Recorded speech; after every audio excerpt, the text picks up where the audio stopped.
Welcome to the March 26th Noble MSAD 60 Budget Workshop. Let's start our meeting tonight with the Pledge of Allegiance.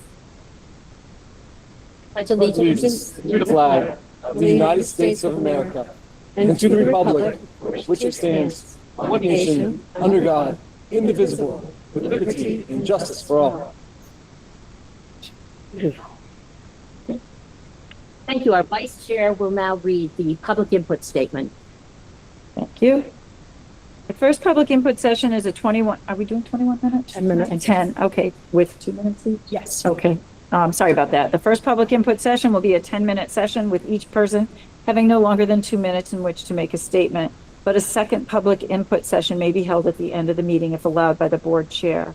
Each speaker will give his or her name, address, and reason for speaking. Are we limiting to workshop? Yes. And please limit your comments to budget issues tonight. Public input is designated for district residents, but the board chair may grant non-residents the opportunity to address the board. Statements concerning subject matter that falls under the law regarding executive sessions, for example, matters involving personnel, cannot be made during public input.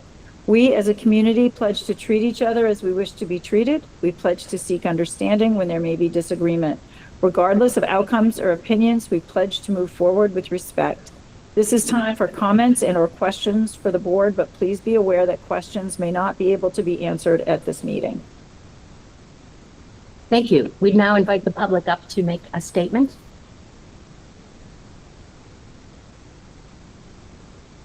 Do we have anyone that would like to make public comment tonight? No. Good.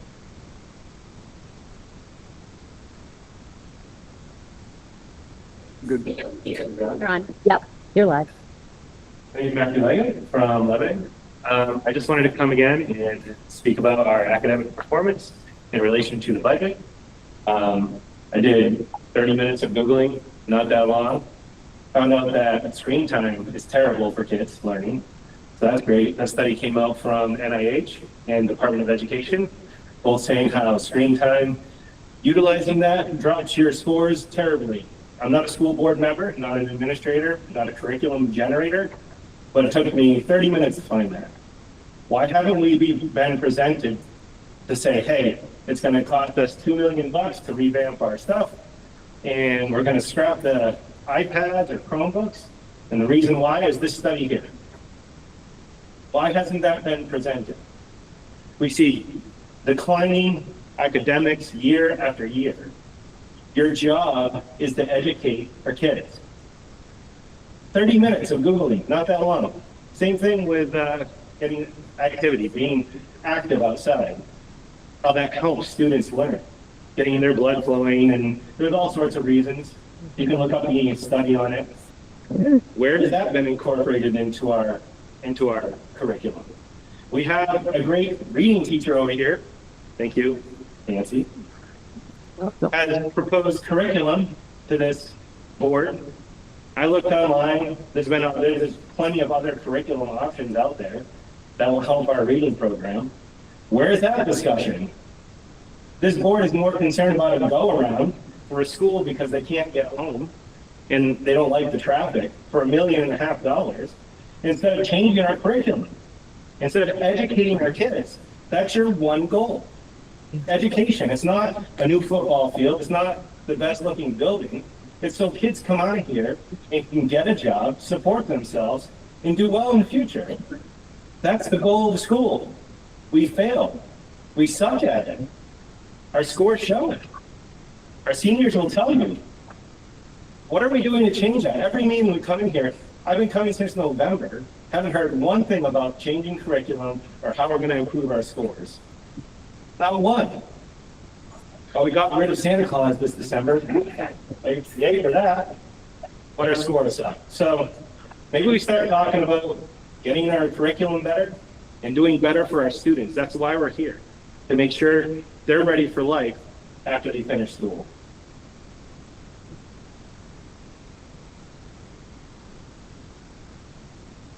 Would anyone else, would anyone else like to make a public comment? All right, then we'll, we'll move on to the board budget workshop.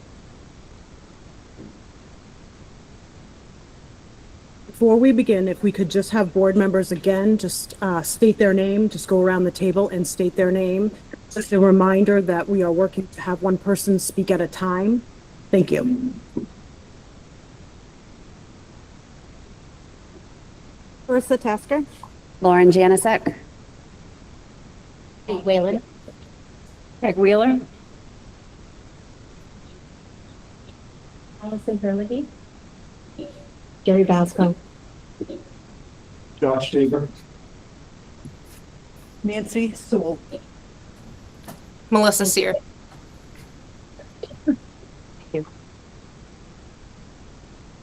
Okay, for this evening, we're going to begin with facilities.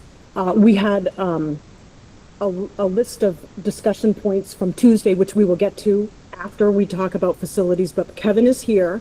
We just want to check in with Kevin, see if you have any questions. There's been a few questions come up, or when are we going to talk about the plan or for the projects for next year. So this is the time that Kevin is here and able to answer any questions we have.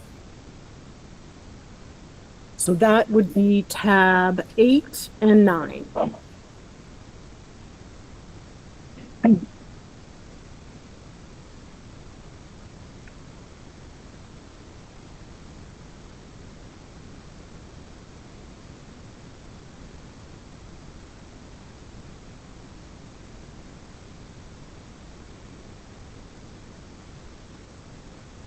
Kevin, can I confirm with you that the go-around for Huzzy School is not in this year's budget, but it's in a future year's budget? Can I confirm that with you, please?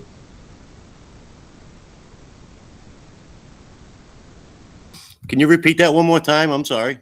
Can I confirm that the extra driveway or the go-around for the Huzzy School is not scheduled for this year's budget, but it's scheduled for a future year's budget? That is correct. Thank you. I just would, sorry. I just also would like to say, that's not just an issue of convenience. It's really an issue of making sure there isn't a car accident there and somebody gets hurt. It's dangerous. When I come by there at certain times of the day, it is dangerous. You're playing chicken with cars coming the other way to get through there. So not just an aesthetic or a convenience issue. Also an issue for first responders.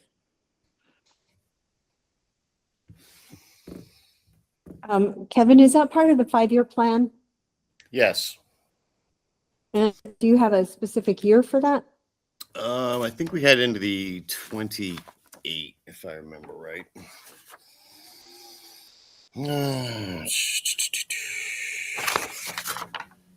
Yes, 27, 28.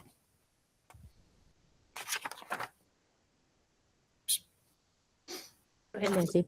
As I recall, we never finalized the 5-year plan, and I asked that we take this year's 5-year plan and put it out by line so that we could actually look at what was under the 2026 5-year plan, rather our 2027 5-year plan, rather than just a lump 5-year plan. Because I don't believe we ever finished talking and finalizing and voting on that 5-year plan. I would like to say you got a detail of every year for the 5-year plan, and at least through the facilities committee. And all we did was take year 1 of our new 5-year plan. And those are the projects Kevin chose based on what he felt was most urgent, I guess is the word. I don't argue that Yeah. to put those in. I just wanted a list of that first year 5-year plan, because we hadn't finalized the whole 5-year plan at this time. We hadn't approved it. It was never voted on and approved. So, Right. Again, And, I don't, and we didn't make any changes to that. I know we had some discussion about like theater of lights, but we never got to kind of a final thought of what you wanted to do. And in talking with Matt Eaton from the auditorium, if any lighting for the theater were to go into this budget, he would want the LED ones done first, the house LED lights, because that's the one that's going to be the most intense, because it's going to be required for staging to be set up in that auditorium, and that takes quite a bit of time. So if Matt could have one wish, and if we decide to add that to the current 5-year plan, that'd be the one he'd like to do. And I believe that was for the 40. Yeah, the 46,475 price. So Yeah. my, The other two, My- he says he can wait till next year or the year after. my comment was that certainly Kevin should put in what he thinks we should be doing, and based on that 5-year plan that he worked on, we should have that in. But I wanted it line item, so we weren't voting on so that by voting on this budget, we didn't end up voting on a 5-year plan that we hadn't approved. In I want that 5-year plan, those words taken out. tab nine, is itemized? It's in tab 8, page 2 out of 4, Tab nine? tab 8. Contracted services FY 27, 427,825 for the 5-year plan list. Tab nine? 9 is the list. Right, okay, wait, we're talking about two different things, right? So what we have in tab 9, you can see is the proposed for 27 or 26, 27 school year, right? That's what it is. But in tab 8, it refers to according to the 5-year plan, of which there is no technical board approved 5-year plan. And that's what Nancy's point is. There is no approved 5-year plan. We do have a list here that includes, next year. And I would agree. We should focus on this list on tab 9. I'm with you. We should focus there, right? But I think we need to publicly acknowledge as a board, we have not voted on or approved a 5-year plan. Thus, it should not be referred to as a 5-year plan. This is the plan for next year.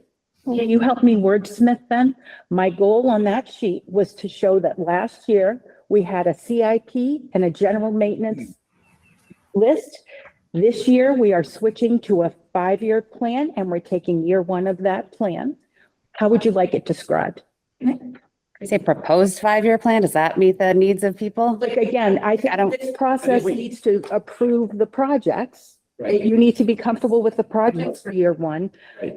But how do you want it described so that we're talking about that same 1-year list of the 5-year plan? Can I just, That's something right. about, as long as I've been on the board, we've never approved a 5-year plan because it locks people into something that may change dramatically over the next year. We've always had a working document that is, we now have that, the 5-year plan, and we can work on it as we go. Am I missing something, Denise? We've never approved a 5-year plan as a lock-in. No, Okay. I think the concept of a 5-year plan is our new terminology, is what I would say. And I just wanted to, again, distinguish from the old lists, the way we used to do them, to the new 5-year plan list. We take the fiscal year, the first year of that 5-year plan and whatever budget cycle we're working on. So next year, it will still be a 5-year plan. We will just have added a year. And we may have morphed the projects for fiscal 28 and say, this one can wait, this one needs to move up. So I understand what you're saying. I hope so. We just don't want to be locked into the projects on the 5-year plan. Like, I'll just say for the turnaround, I know it's safety issue. I know there's safety issues in Lebanon when it comes to parental drop off and parental pickup. It's no different. I don't want to lock in the board long-term saying we are doing that turnaround at Berwick. That's not what it's about. And so I think when we refer to a 5-year plan and that project is on the 5-year plan, it sends the message that that project is going to happen. I mean, our community here is speaking about it as if it's definitely going to happen. And we've not voted, that's definitely going to happen.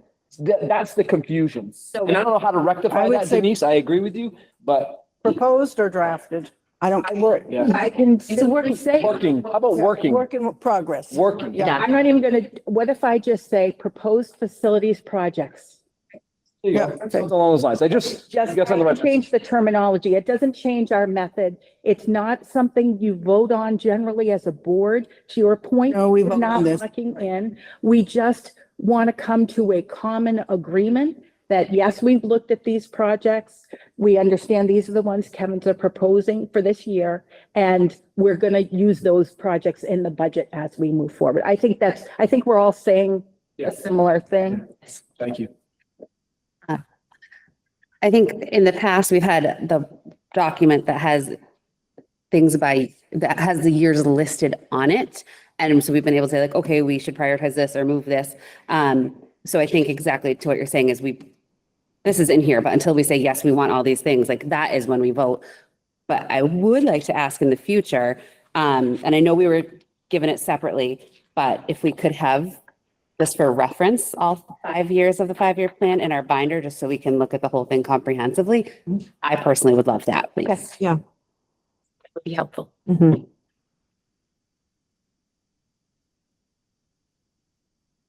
While we're talking about facilities, Kevin, I'm just not sold on this boiler replacement at Mary Hurd. We have, it's a low utilization type building for the district, right? As far as number of staff and number of students. Is it like, it's a $96,000, I think, $96,000 cost. And when we consider how we're using it and the potential of not using Mary Hurd in the semi-near future, it seems unwise to invest $100,000 into a boiler system. Can you talk to us about a return on investment on that?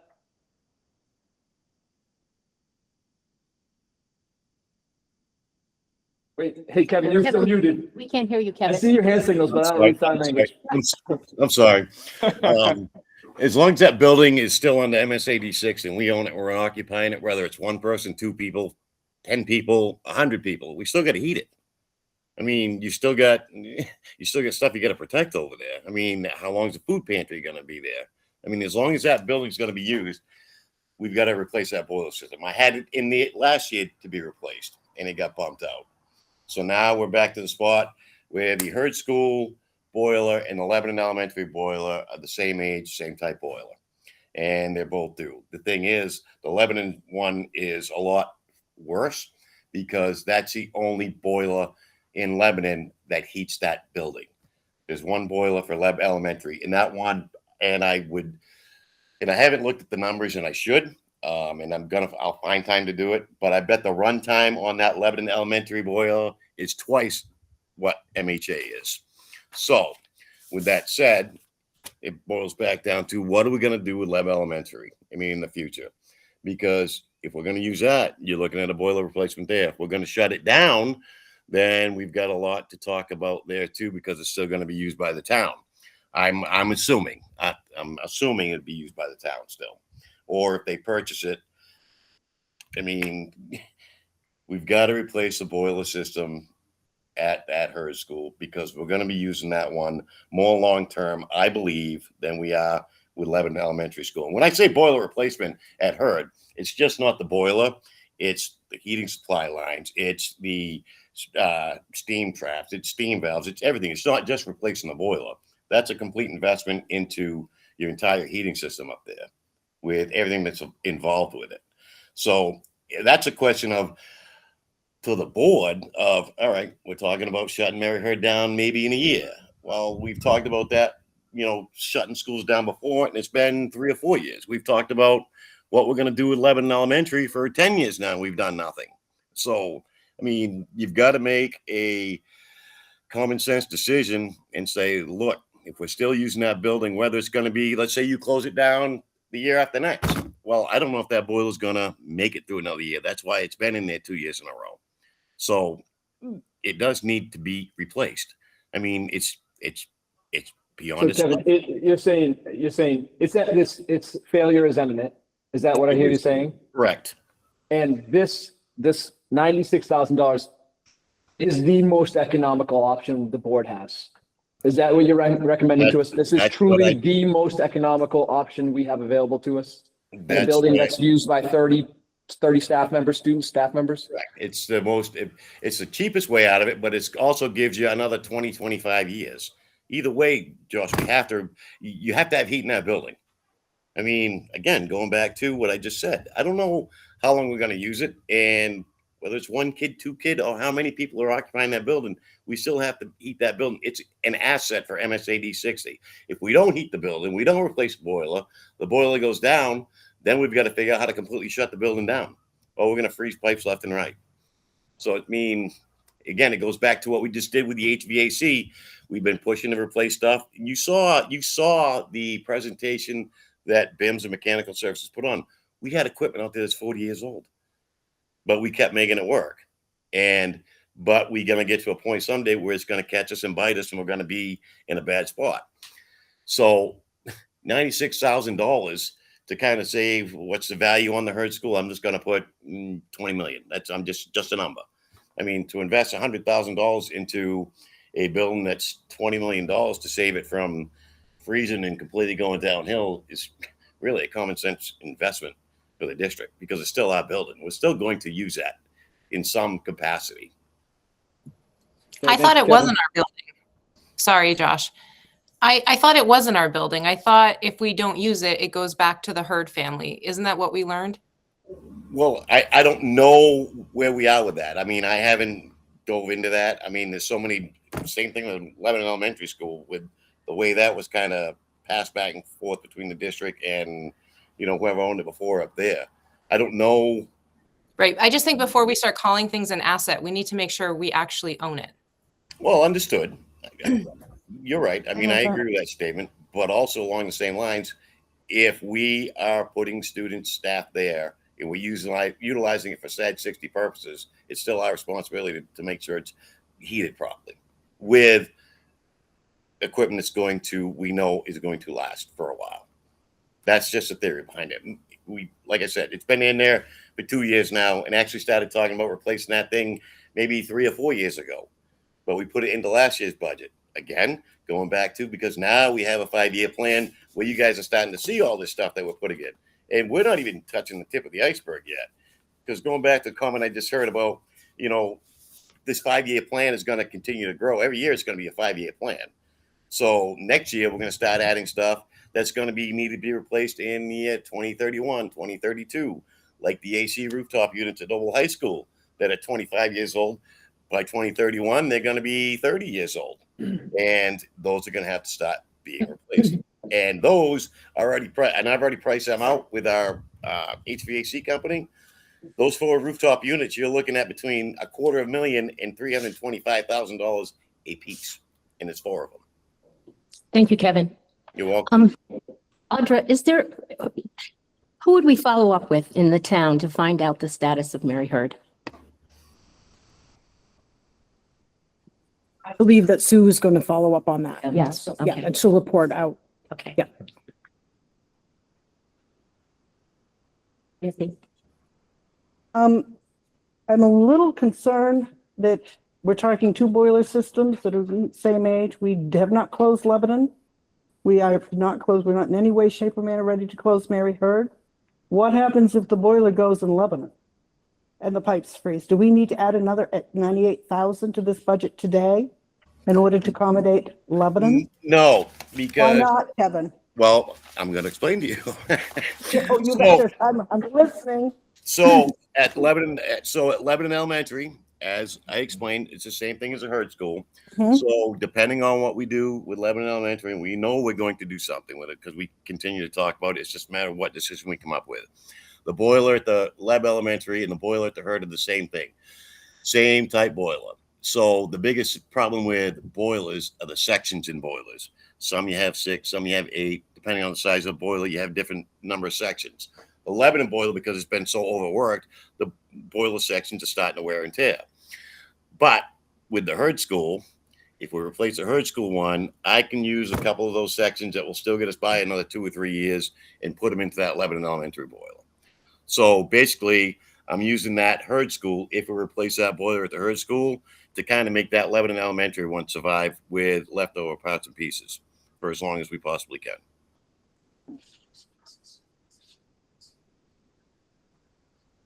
But would it be the same? So to answer your question, no, we don't have to add another $96,000 to the budget tonight to replace the boiler at Lebanon Elementary School. I kind of have that solution figured out if something were to happen to that one up there. But you're in a dilemma where, okay, you're right, we have 2 we got to replace. One, meaning the Hurd School, I think is a building that's going to be there the longest, where we need to replace that one first. And we all know that we got bigger issues at Lebanon Elementary. But again, as I just explained, if we replace Hurd, I have parts, sections, and talking with Specialty Services, our HVAC contractor, we can make the burner and the sections work on that Lebanon Elementary boiler if we need to. And if a boiler section goes down, because I know this question had come up at, I think, last week's meeting, is that, all right, what's the plan if the let's say 11 Elementary boiler goes down next year. Well, if we don't do nothing with the Hurd School, we cut that one out. I have nothing to use for 11 Elementary. If we do replace Hurd, and I got to replace a section, I've got spares left over from Hurd. It's a day and a half fix. So we're not going to be down too long. I'm trying to make it work with what we have for equipment and what we're trying to do to to keep the tax rate low as possible, the tax increase, I mean, low as possible, but I've only got so many options. Thank you, Kevin. I had a question too, Kevin. One of your requests for this budget was to add a custodian. Yep. Is there any way that you can continue to service the buildings without that additional personnel? Yes, me and Audra had this conversation yesterday on the phone about it. What I can do is knowing where we have staff, and I think we talked particularly, meaning the Huzzy School, and moving down there. They currently have 2 during the day and 3 at night, and that building is roughly 50,000 square feet, maybe a little bit more. So they got 5 total down there. The middle school currently only has 4 right now, and that's a 95,000 square foot building. So me and Audrey were talking, we could take one of the Huzzy staff, move them to the Noble Intermediate School. They should have enough, and Huzzy should have enough to be able to do what they need to, and eliminate that position going into the budget for this year. And I think we'll be okay. Thank you, Kevin. Appreciate your flexibility there. You're welcome. Any other facilities questions for Kevin before we let him Excuse go me. up? Sounded like some changes were done. So do we have a total, like a final total of what changes have been done? Thank you. Or do we want to wait? On what? Facilities. You mean just based on the staffing? That's part of what we're going to present after we get done facilities. Thank you. Right. We asked on Tuesday about the budget reduction. Do we have the reductions that Kevin has proposed for, while he's still on the, in our area? I don't think we've taken them out yet. I haven't touched base with anybody today. Yes. So I don't know if it was done today, but It was done today, Kevin. So everything we discussed yesterday was done today. So we can go through some of those right now. Do you want to see the whole list, or do you want to just focus on facilities first that Kevin is here? Yeah, if you have questions on, are you guys good with the projects that are there? Are you good with the bullet? Like, where do we stand that way so that you can ask further questions if necessary, or? I think we need to see what was been proposed, because there were things on this list that we have pretty much said that we're not, the cottages are a concern. So I'd like to see how it stacked out, how it changed, so that we can maybe get this one. Okay, so this list that you are getting today represents, so this is a little premature. We were going to get done facilities and then move into this, but we'll move into this. This list that you're going to be receiving incorporates what you requested from Tuesday.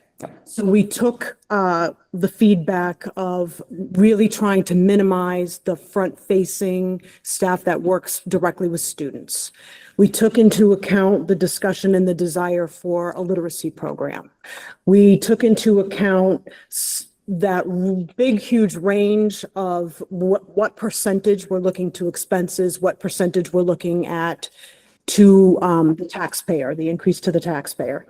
So we worked through this list. So when I hand it out, if we could focus on the facilities portion, and then we'll go back and look at the other portions, that would be great, just because we have Kevin here and we've got others in the audience who are able to speak to the other parts. And basically that, I don't think we've, other than what we just talked about as far as, making cuts, everything else has pretty much stayed the same. Again, going back to the theater lighting, that was the only thing that we had question about. And again, we've done nothing. We voted on nothing. We've approved nothing. We've just had discussion. And again, the list really hasn't changed much, other than the 2 issues as far as like the modulars go. And that's about it for now. Well, Melissa, I'm going to share the list with you right now, and then we'll go through the facilities focused ones. I was trying to take a picture and I was like, I don't know how to get a picture of this for her.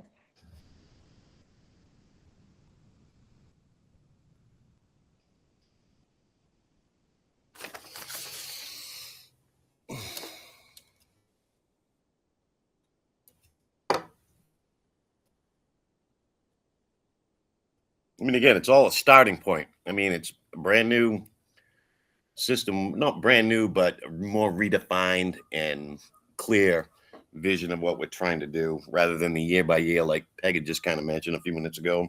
This is kind of, it's a start. And I'm happy with where we are with it. And again, it's going to change. I mean, it very well could change. In another month, we're going to have boiler inspections done, where I have to have backflow preventers done for the domestic water system. So, I mean, it very well could change depending on what those reports come back as. Usually we pass, but you never know. Okay, Kev. All right, so why don't we just draw your attention to the facilities related line items? We have cut the the one-time cost for the Hanson modulars to be established in addition to the annual fee that it would cost to rent it. We have decreased some costs for the grounds at Noble High School with our contractor. We have, let's see, reduced facilities overtime. We have cut the proposed custodian at Noble Intermediate School. We have decreased some Noble Middle High School plumbing costs with our contractor. And those are the things that relate to the facilities budget. These for this, it looks like your modular was under transportation. Is that what we bumped over? Well, and so what I want to throw out there is I had today to pull all of this through. So I want you to point out what you find, but please be forgiving as typos and things. So yes, I will put that over into the proper category. I haven't had a chance to fully pull it through. I just didn't know how transportation was going to drive them, the classrooms around, but you know.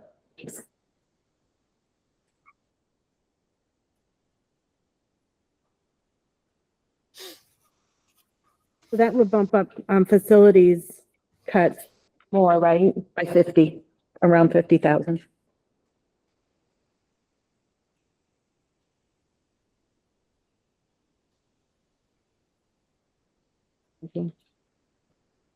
Are there any further questions for Kevin about these proposed changes?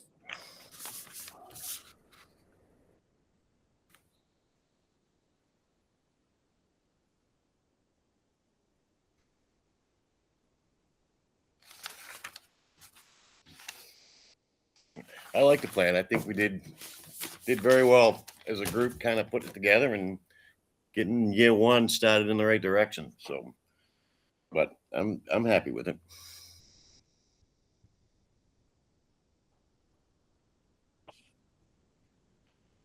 Can we move on to other line items in here that we have questions about? I just want to make sure we're all set Yeah, with facilities. Yep. Thank you, Kevin. So good to move forward. I'm good to kind of put these. Can we revisit it if we find something over the weekend? Sorry? Can we revisit if we see something over the weekend? I really don't have time to look at all of these different sheets right now. So, I mean, I think at the end of tonight, we're going to have to decide whether we need an additional meeting next week. Tuesday.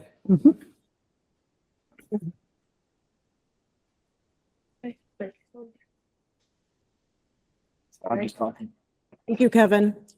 Thank you. Ally have a question though? Ooh, Kevin, Okay, thanks, Kevin. All right, you Have guys, a good have a good evening. night. Thank you so much. Thank Thank you. All right, bye.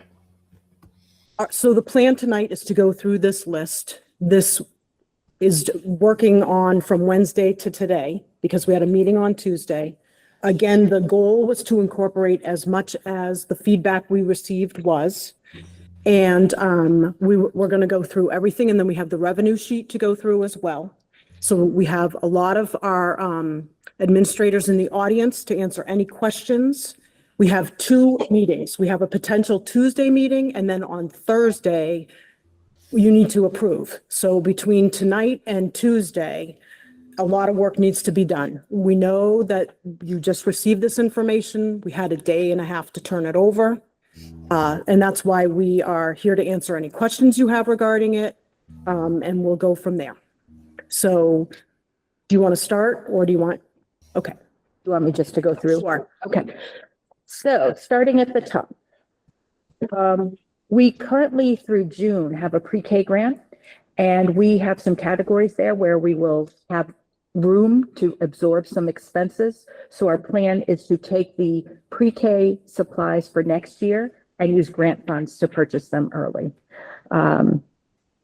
Let's see, the next one, the transportation department cut their request for the salt spreader.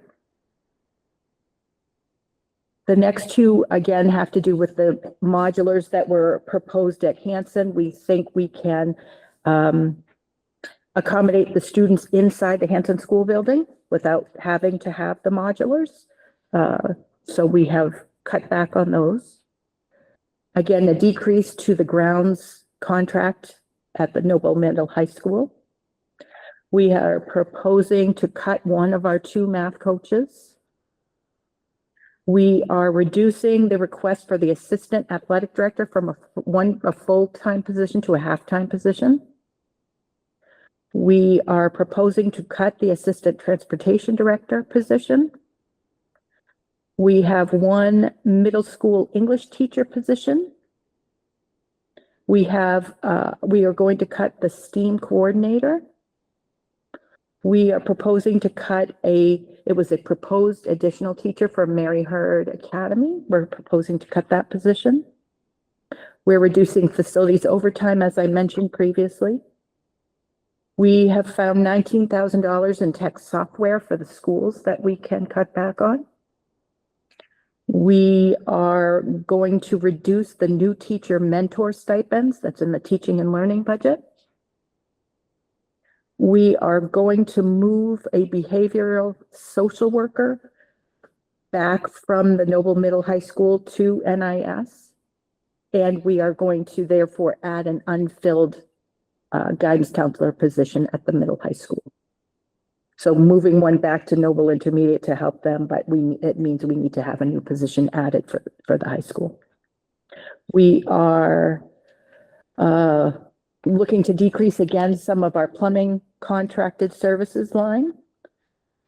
We are proposing to combine the Excel coordinator role with the Noble Middle High School IEP role. We are decreasing the request for athletic equipment.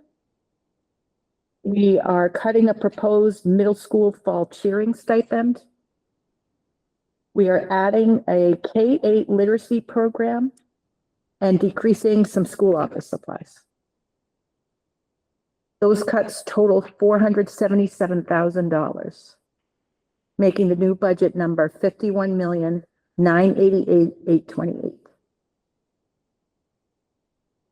And we'll talk more about some of these things when we get to the revenue sheet as well. So right off the bat, just the ones that I don't like are cutting the math coach, cutting the middle school English teacher, and then combining the Excel coordinator with the IEP role. I think the IEP roles are already very busy. And Excel really doesn't fall 100% in that wheelhouse. They have their own kind of strengths. So those are the 3. Everything else I feel really good about. How did we get such a low deal on the K-8 literacy program? That'll be easier to explain once we get to the revenue sheet. So I'll dig into that a little bit then.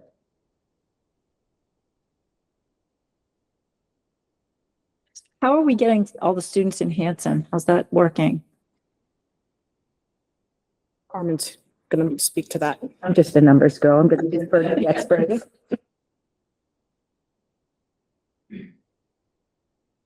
So Justin and I printed off our maps for the school and got very creative on how to use every bit of space in there. I had to, our intervention room for Title I needed to be a classroom because I had to add a classroom. So, Could I ask you to just, over here. yeah, thank you. Yeah, so I've had to, move rooms around and people and reallocate space. So the leadership team is still working tomorrow to finalize. We have all classrooms at, Hanson. Formerly, or this year, we had LES, at LES, we had Phi-Ed and STEAM. And so we are able to run Phi-Ed all at Hanson and even put STEAM in a classroom. So it's just reusing space. I'm moving where life skills is. I'm shifting where, our pre-K is and doing some changes to those rooms to turn them into full-on classrooms, but we can fit it. We can fit our students in the building and run everything on Hanson. And it was with multiple options through and passing it to our team and having their eyes on it and giving feedback over and over. And so we'll finalize it tomorrow. But we're all in the building. So rooms that had paper in before. Closets that we can adjust some things for other storage, like the hardest part will be Title I's massive amount of curriculum that they use and having that accessible. So that was, I think, the most challenging part, actually.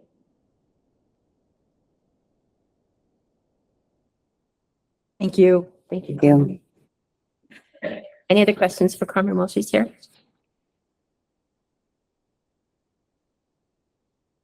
You look like you have a question, Sherry.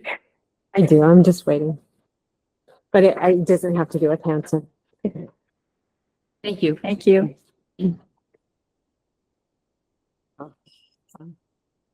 I had a question, about the IEP roles. What is their educational background as opposed to a teacher? Melissa?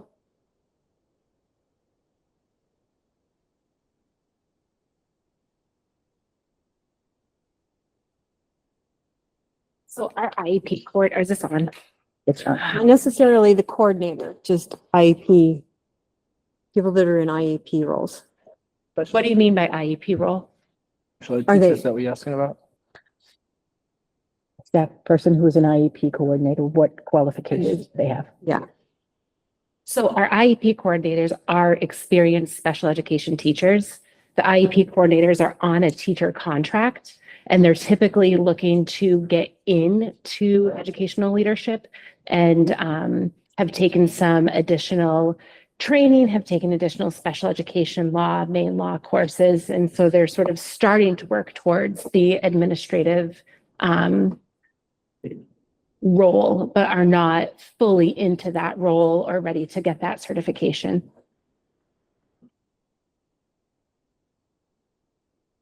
Okay, so they're on the teacher's scale. Are they certified teachers, Yes, fully certified? fully certified teachers. Thank you. That was my question. Okay.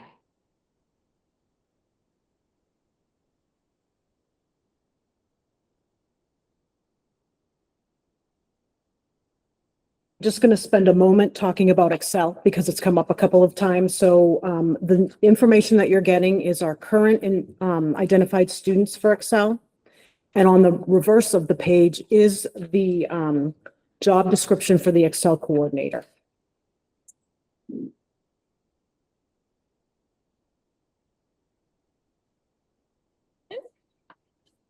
That will be that. I'll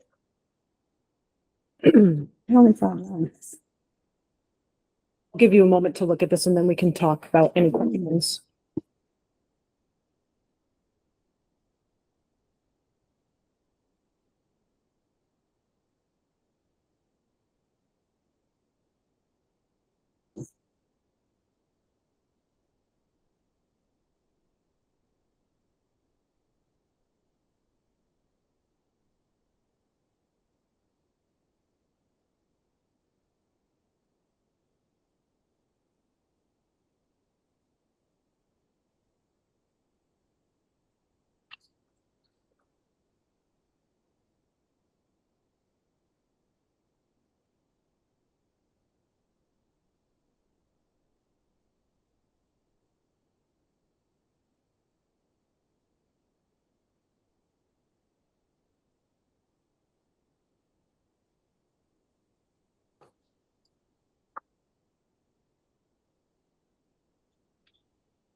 Everyone finished reading?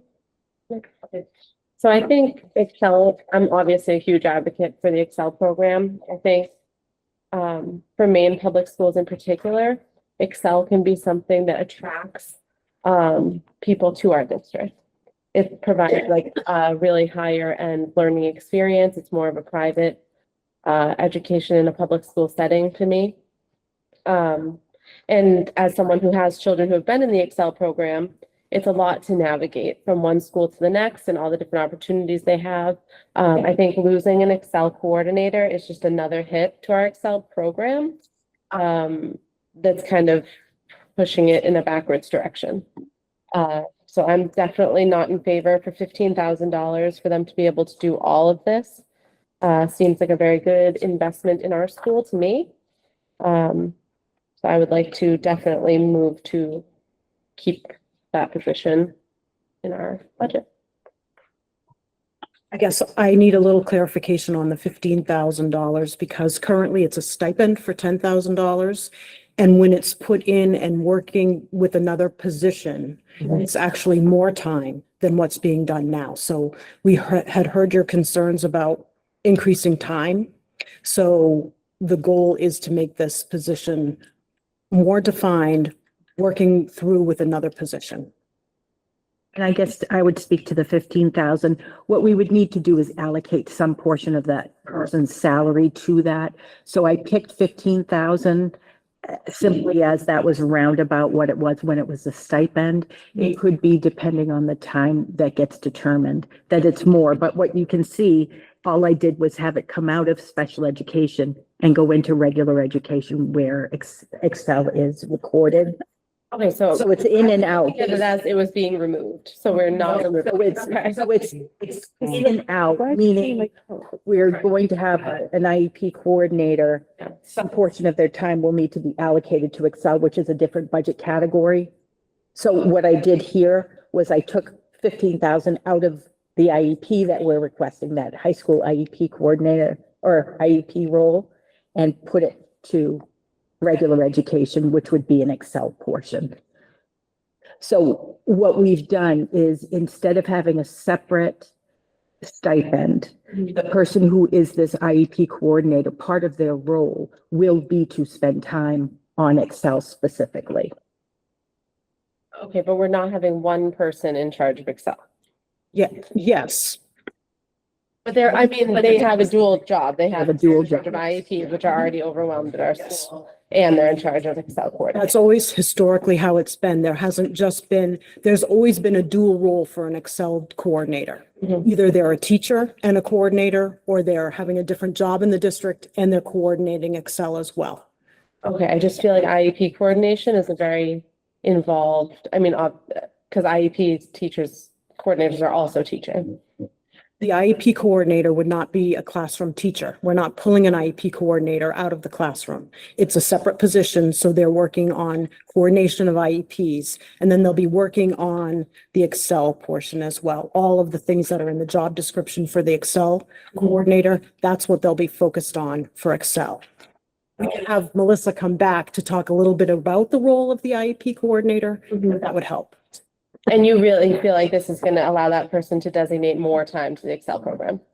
I feel like we have done a great job with Excel, but we've heard concerns from members of this board. So we're trying to further delineate the position to meet the needs that we've been hearing. So do you feel like they'll have more time to work on I it? feel like I feel like we have good amount of time, and I feel like that it will continue to be good time. So you think it'll be the same? I feel like. Just on, Yeah. just on, okay, I have more time for Excel. Every year, it's not the same. So I'm not going to be able to say it's going to be the same. It's going to be a different person doing the position. There's going to be a focus on these goals. So like I said, every year is a little different based on the student population, based on the teacher population, and what the needs are for that time and place. Okay, so that doesn't make me comfortable for the Excel program, because I don't want it to be up in the air every year on how it's being handled. I think we need a really clear trajectory. So if you feel like that this person that we implement can continue that clear trajectory? That would be the goal, right? The goal is always that you have stability and consistency in positions.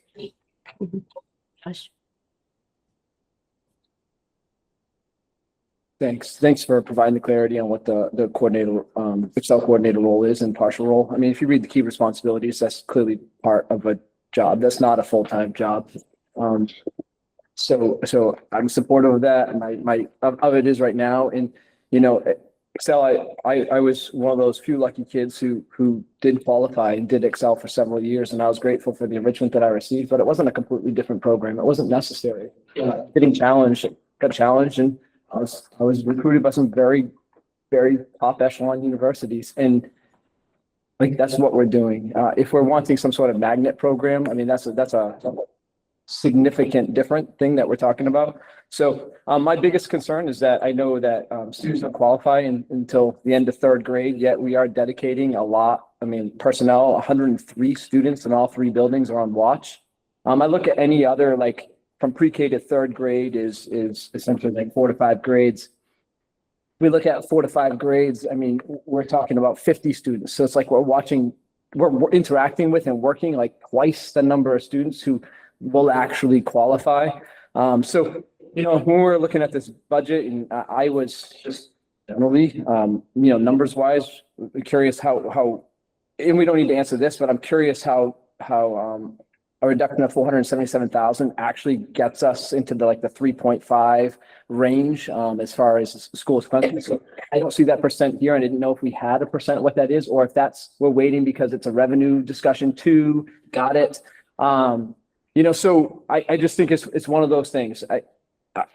I hear you, Ally, in that Excel, you want to expand Excel. We're not at a point right now where we can expand Excel. That's my feeling.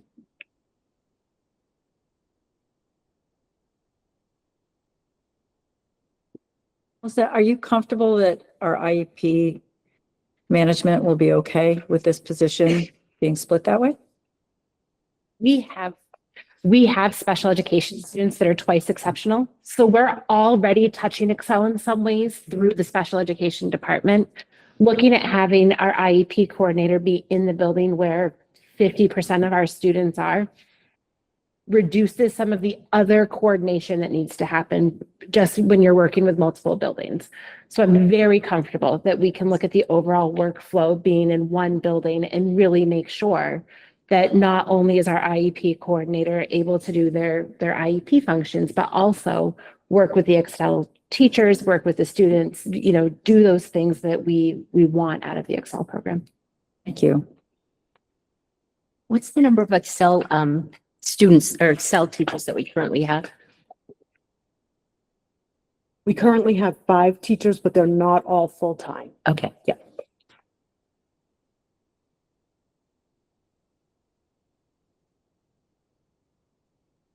See.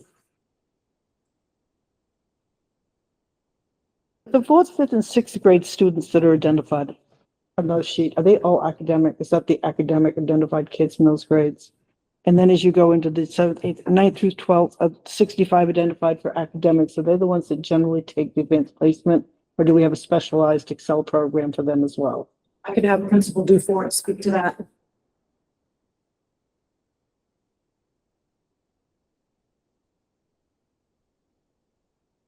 Just have them all gather chairs around the table. Really? I apologize, I missed that question.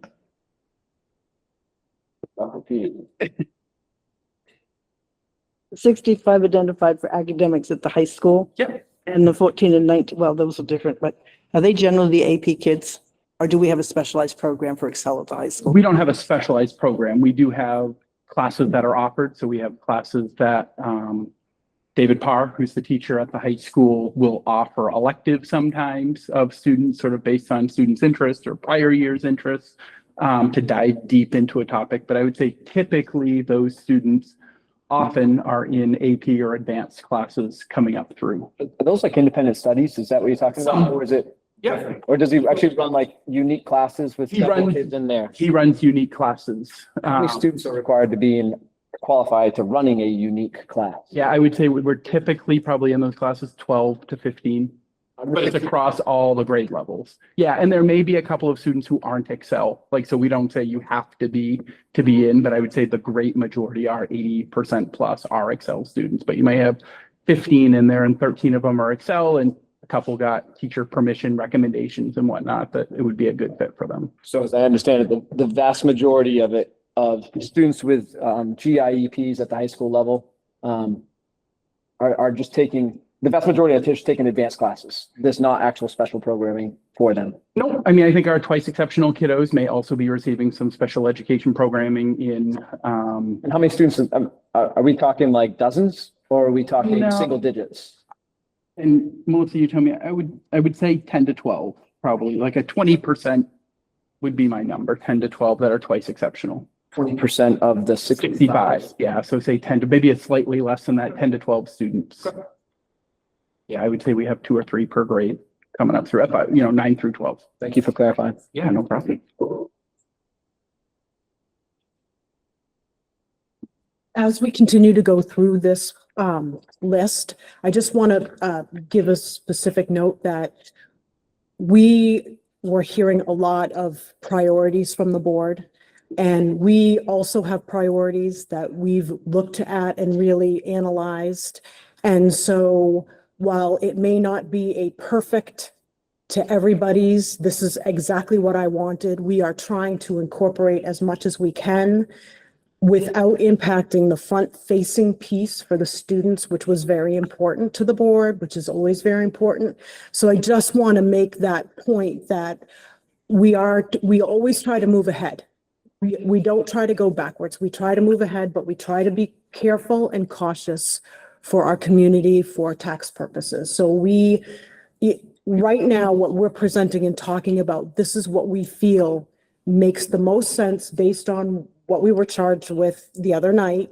And I just want to give caution to, it's not going to be 100% a full-time Excel director. It's not going to be, I'm not going to give other examples, but just to the point that we are doing what we can with great challenge. And we're doing the best that we can as we're navigating through this. I just want to say thank you very much for including that reading program. That was a lot of money and working around that was a real challenge. I appreciate it very much.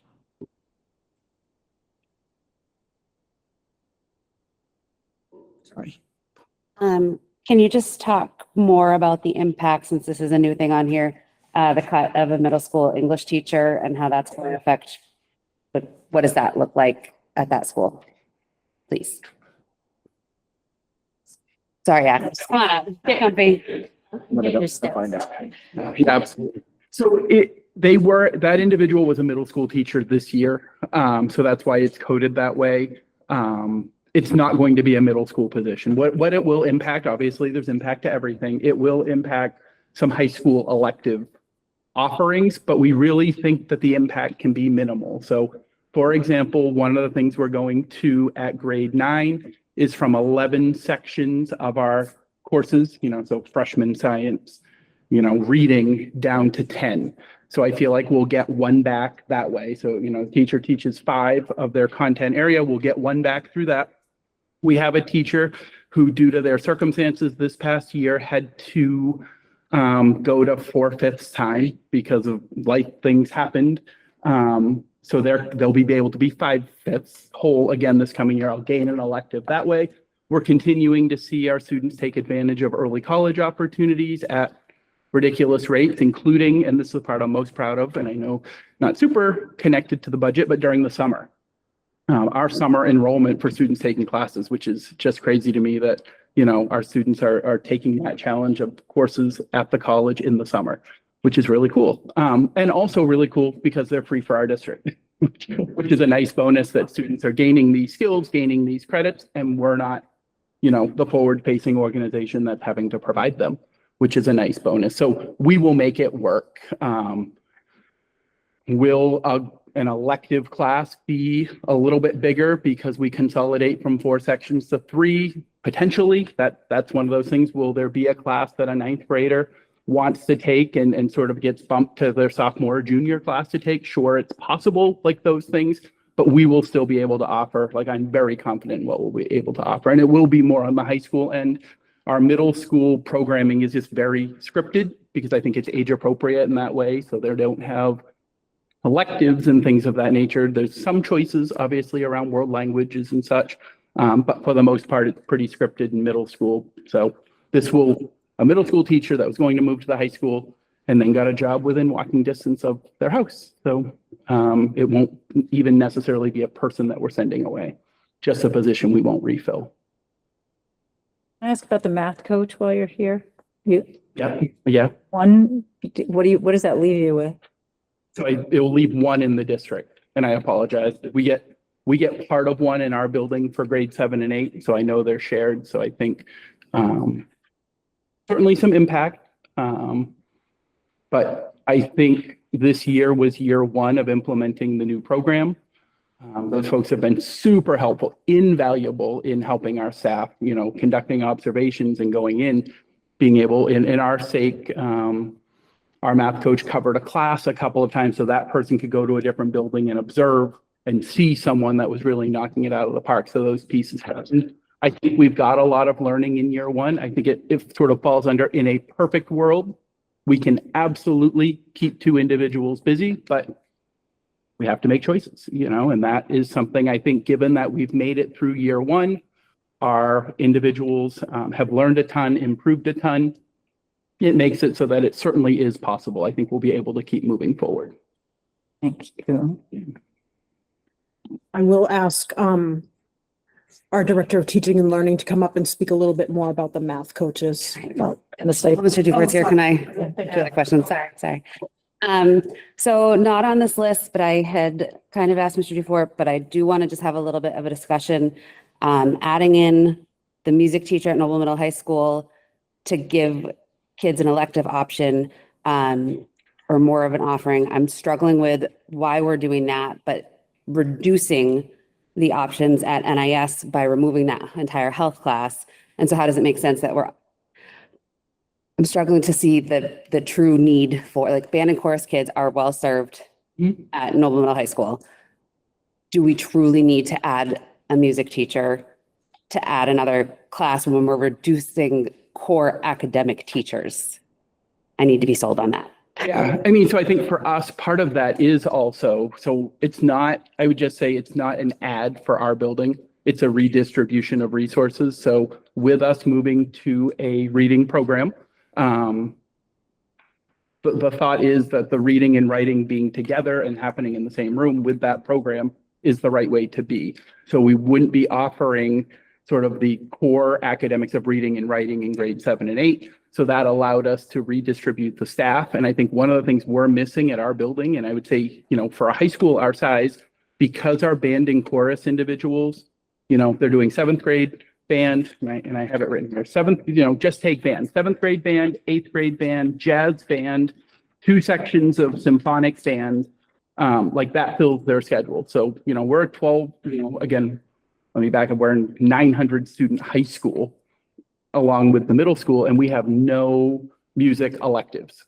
We have no students. So if you're not in band or chorus, looking ahead to next year without this, we will not be able to offer any music opportunities, 9 through 12. And the same thing would apply to grade 7 and 8. And just looking at, it would be, I think, beneficial in a middle school experience to be able to have, for those students that aren't in band and chorus, we won't have the capacity to offer music if students are in band and chorus. It's going to be an either or, but we would be able to offer music to 7th and 8th graders who aren't in band or chorus.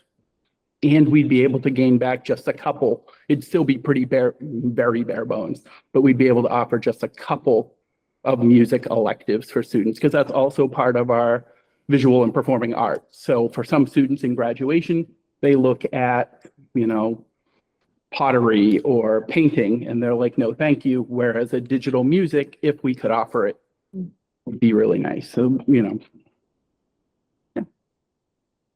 There's no question in my mind that music is important. I know that. But is this the right time to be adding music? teacher when we're trying so hard to get this budget under control. Yeah, well, and what I would say though is we're not like, I also need seats for students to sit in. So with us collapsing the reading and writing, I got a block, like I need to be able to put people in places in a 400+ student middle school, you know, so it's as much about what are those offerings going to be for students. If that makes sense. Well, it makes sense. It all makes sense. Right. I'm just wondering, again, trying to keep an eye on this budget, which is still awfully high compared to where we wanted to be. And Right. it's an additional, adding an additional step that it doesn't really. I can't argue music. I know the value of music. Right. I think money. So just wanted to bring it out. I just think it's to me, it's a luxury that we can't afford this year, but it's something we should add at some point in the very near future. Sure. Yeah. And I would even just say though, that I think for our building and sort of the needs, and again, certainly within your purview, and again, whether it's at the building level or just generally to be like, listen, we got to find 3 more teaching positions in the district. We got to find X number of dollars.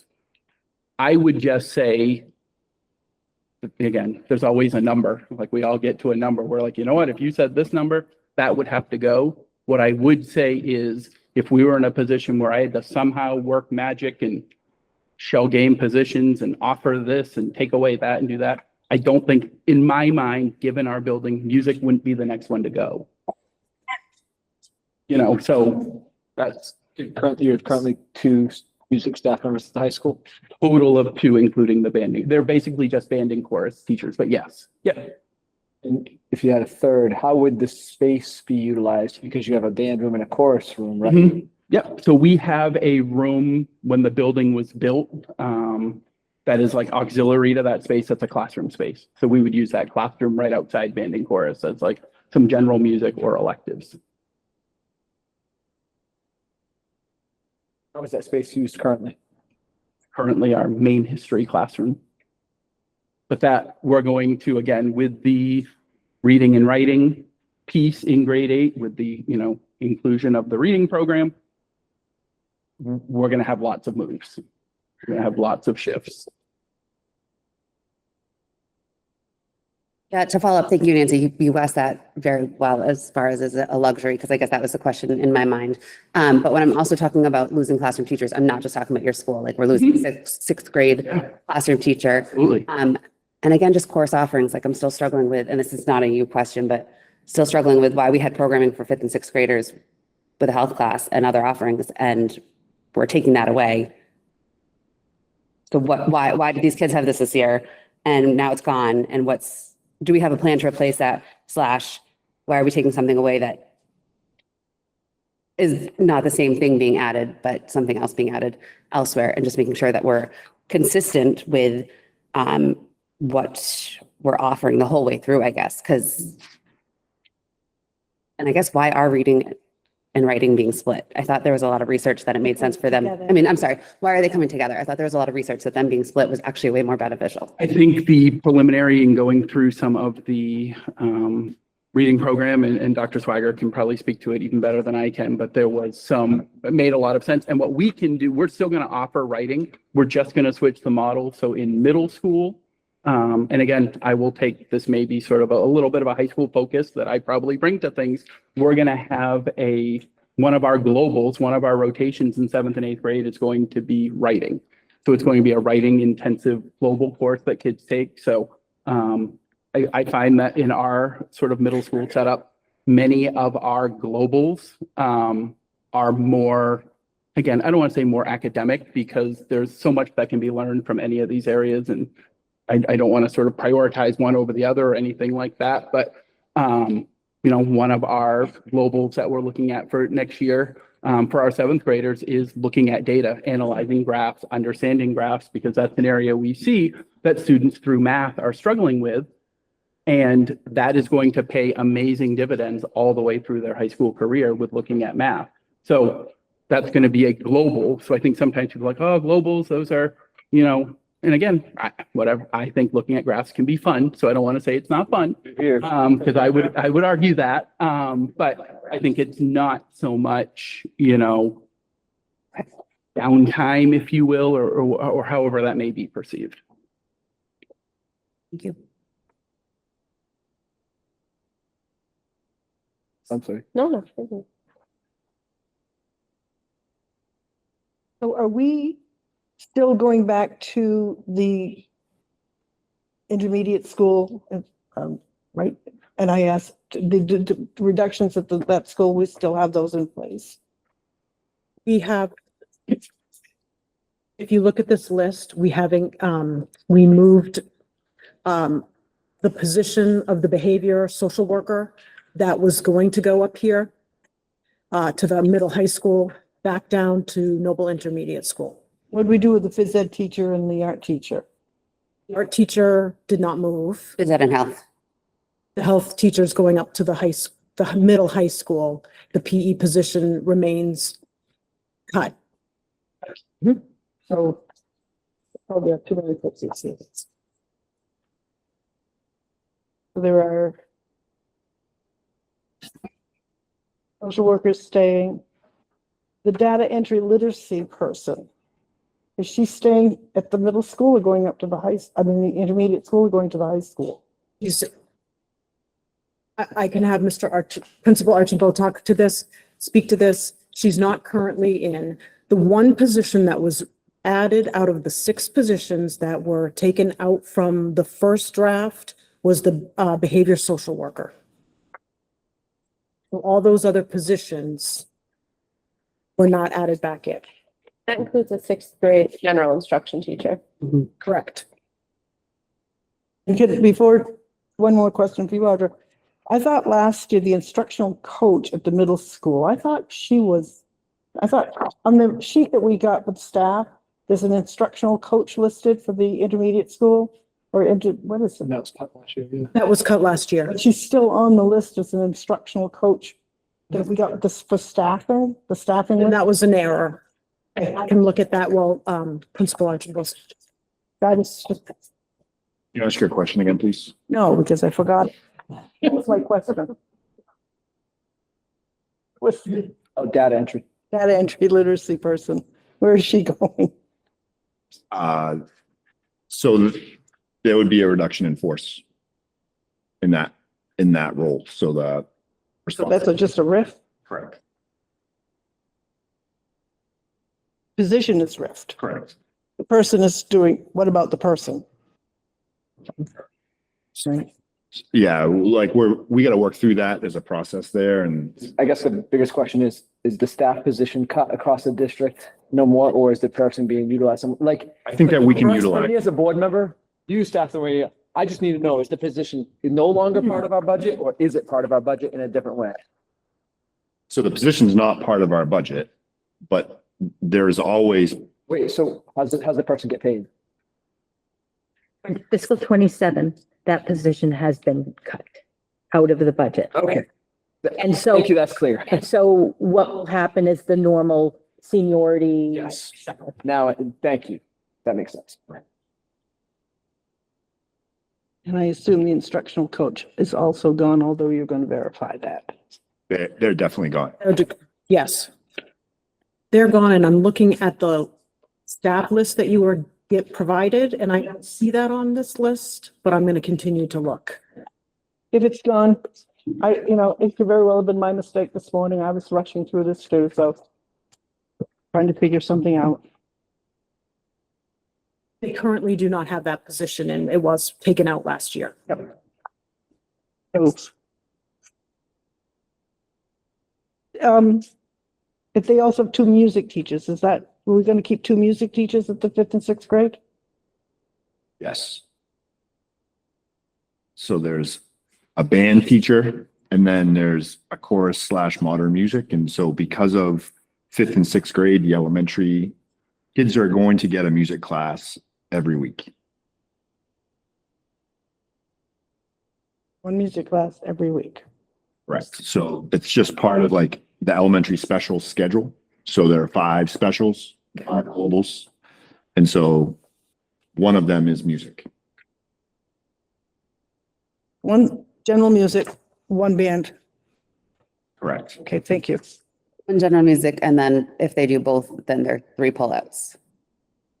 Full band, full chorus, lesson specific for their instrument. Versus if we reverse the whole thing, well, it does add a chunk of money, then it would go back to, would it go back to what is currently happening, where there's a large all band, a large all chorus, those kids don't get the modern music, and then they're only pulled out for their lesson specific if they do band. So it's really, really complicated, and I appreciate the question. So if we were to put a bunch of positions back, but not, when I say a bunch, if we put in the 2 global positions back, we could make it so that the band was not a pullout from a classroom. We'd work our best to make sure they're not getting pulled from math. Yeah, Reading, Math is harder. One could argue math is much harder. A day missed of math or a portion of a math lesson can be much more difficult to catch up on than potential other subjects. One could argue.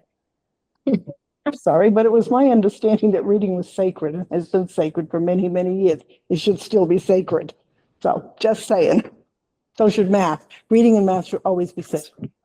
So Carrie Wilson is listed as the instructional coach. That is one of the 2 math coaches. Okay. So it's a district-wide math coach. Thank you. Not a building-specific math coach. Building-specific, thank you. Can I just add something too, that this whole idea of kids getting pulled out 3 times, that's nothing new. That's how the elementary model has been for years. Every single one of my 7 kids that started band in 4th grade had to be pulled. And the ones that did chorus, like they get pulled.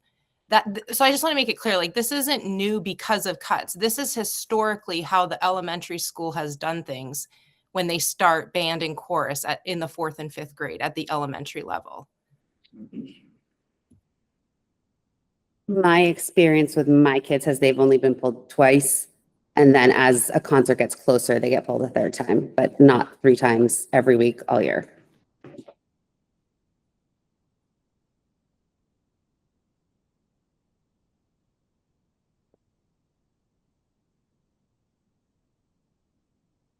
In the 5th, 6th grade, but you don't have band every day. You have band. So we run a AB schedule. Yeah. So it would be every other day that band, currently right now, band is that student's global or special for an A or B day. And okay, so at the younger grades, it would have been band was once a week because they had their independent lessons to learn how to play in the band for those pullouts. So that was just one pullout for instrumental in the 4th grade because it was instrument learning and then the band. So at the 5th and 6th grade, it's a little different. They have 5 times every 2 weeks. Yeah, I can't do that kind of math without it on paper, so don't bother. So, but does that help explain the difference between, I think it's just the difference in how it's set up, but you're right. Yeah, so right now, like 4th grade gets, as the concert approaches, then they get pulled for full band. So they don't have full band built into their day. They have music class. So they're every week getting pulled for chorus and for their instrument specific. Does that make sense? Does that help? I don't want to get in the weeds, but it's a question I need to ask. Our elementary schools don't run on alternating days. Why does our upper elementary school run on alternate days?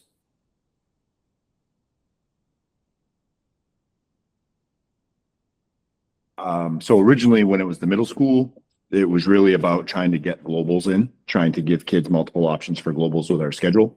And so then this current year, we created a schedule that worked that way, and it worked out pretty well. But I think I don't really have a better answer than that. Like, I'm just not aware of, I've personally never had any experience nor am I aware of any elementary level buildings running on alternate days. It may happen. I'm just not aware of it. This is the first that I've heard. That's not the plan for next year, is to run alternate days. So you're not going to run AB days next year? With the cuts, we're not running AB days. Run like an elementary regular schedule? Yes. Do you think that you're going to lose fifth grade, moving into sixth grade in what they could perceive taking a step back in their growth? And like they're big kids now, and now they're going back to an elementary schedule. And are we like, this one group of kids, I feel like is our test group almost. So I just want to make sure with these changes, like, number one, we're not going to lose them, or lose buy-in, I should say. Yeah, I guess that's my biggest question. So I think every time we keep kind of doing this and we come out okay each year. And so like this year, there was some loss based on the changes from last year. And I think that the experience has been positive for students this year. So it's going to be different. And I don't want to say that they are or they're not, because I don't think that's fair to do. And I couldn't speak for sure. I think that, yes, of course, they're going to have some less time. And so you can project that however, but we keep experiencing change and we are still doing okay. And we're going to be okay next year as well. I have something not actually for you. Okay, so I'm on board with the Excel coordinator as it's been proposed now, so that's off my list. It seems like we're all set with the middle school English teacher and what that does. So now I guess my 3 items are adding the 6th grade NIS teacher, which I guess we could get your opinion on, back into this, adding the behavioral interventionist at North Berwick Elementary, I'm not hearing about in this budget, but I know that's important. And then I still want the additional math coach. So I don't know how everyone else feels about those 3 items, but should we get talking about which items exactly here? A couple things. Also, there are some questions about teaching and learning, so we need to have that conversation. When the administration met yesterday, we had quite a long meeting and we talked about pretty much all of the positions. And that's when the decision was made to restore the position of the behavior social worker back to the intermediate school. That was a definite decision. Out of all 6 of those positions, that was the position. So that's the recommendation from administration from the building. So correct. Yeah, that's correct. That if I have to take one, that's the one. But if you got to. So I think here we are again, right? So like we can always keep adding back. Of course, we would like to have a whole lot more money, and that's just not the case. And so I think that the budget that we have presented here, like just being a part of that team in that room, it's really, everybody in there felt very good about like, of course we want more, we can do this. And I felt when we left, it was one of those things where like, we did it. Like I think that we pulled the caramello and it was like a little bit on this end, and like hanging in the middle still a little bit. So we're trying to meet everyone's requests and needs. And I don't mean to speak for the whole team, but I feel like we walked out and we felt like we can open in the fall, put a really good product out there, and still be as responsible as possible. It's really very, very thin. We would all agree that we would love more. We also all agree that that's not the world that we're living in. Well, okay, I hear you and I appreciate the work that was done. That's awesome. But I just feel like behavior intervention and reduced class sizes are not able to be uncoupled. So for me, then the 6th grade additional teacher is like, I think absolutely essential. I don't think that we can uncouple the importance of those both roles. So for me, and I would hope we would have the support of the board, I think that position should be included in addition to what you've put in here. Well, I think we talked about class size going up to about 21. 21 to 22. So my concern with that is the board received an email and it was kind of shared that the second prep time wasn't just like a special bonus time for these teachers, and that all IEP meetings, 504s, all those things were also happening during that second prep. That is now removed, and higher class sizes, and less time during their contractual day to meet with teachers, removing clerical from the office who was going into classrooms to sub for these meetings. that's why I'm struggling to remove the classroom teacher. Don't. Can I say something? Can I Yes. speak? I read that email too, and I appreciate it. However, we have to keep in mind that if we're going to use that as a basis for adding positions, and then we need to look at the elementary level, because those teachers do not get a second prep time. And every IEP and 504 meeting that they have to go into, we have to find a sub for them, because you can't take away the one prep time they have. So what we're saying we don't want to happen at NIS is literally happening at the elementary level. So I think we do need to keep that in mind, that if you're going to do that, then you need to look at it across the board. Well, I think what you are talking about would mean planning to add that option to Hussey or to the elementary schools in the future, not using that as a reason not to have that for the intermediate school this year. So I agree that the elementary school teachers should have 2 periods, because we should not need substitutes to cover for IEP meetings. So I think both of what you're saying is true, but I am just thinking of it as a reason to not cut this position instead of a reason to.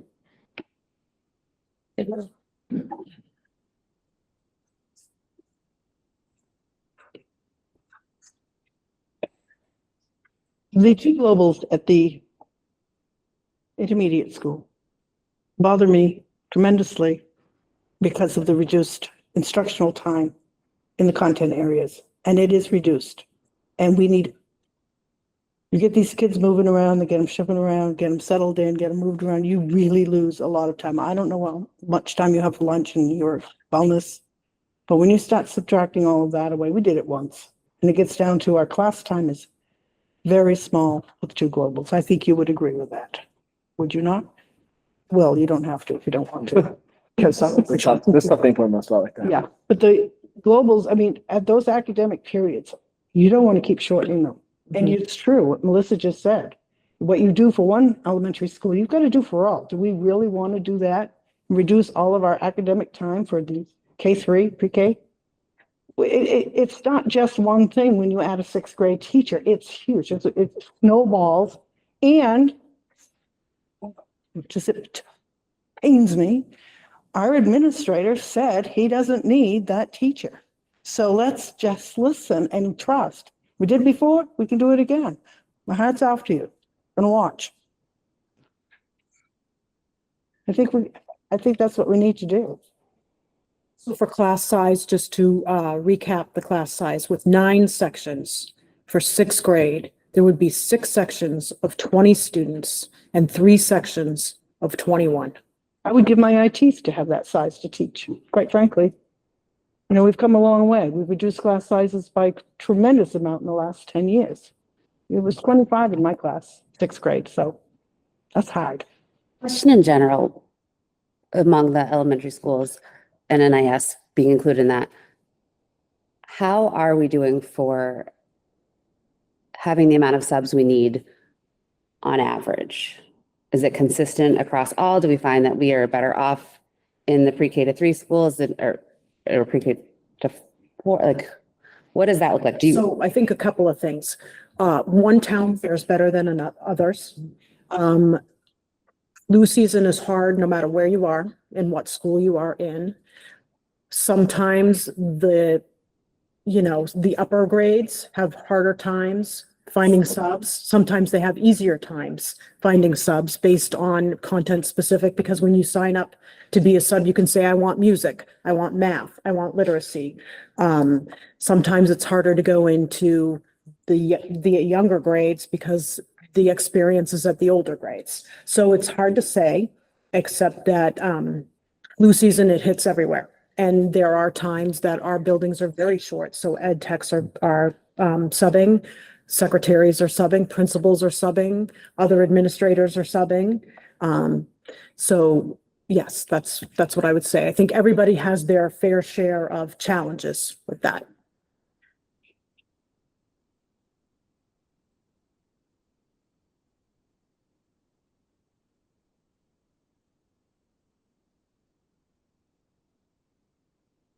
Any questions?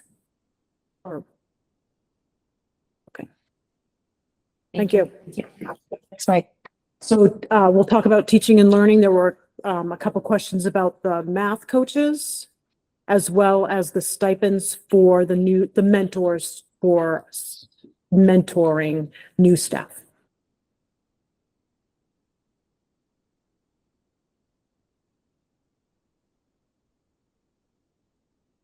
So I'll just echo what Mike and AJ said, that all of this was obviously really hard decision-making and a collaborative process with everyone. I think Tuesday, I wasn't able to be here, but I think the board gave the administrative team a charge to find a significant amount of money. And that's what we tried to do on Wednesday. And, obviously, every decision is very difficult.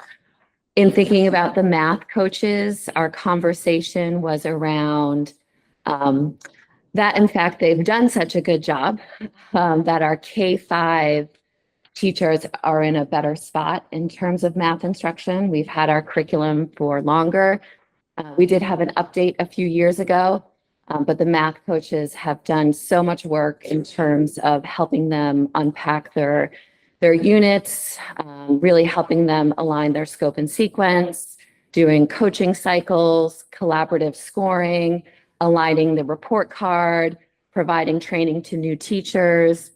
And we're feeling like the K-5 teachers are in a better spot. And so that's why that decision was made. And again, not ideal, but they're in a better spot.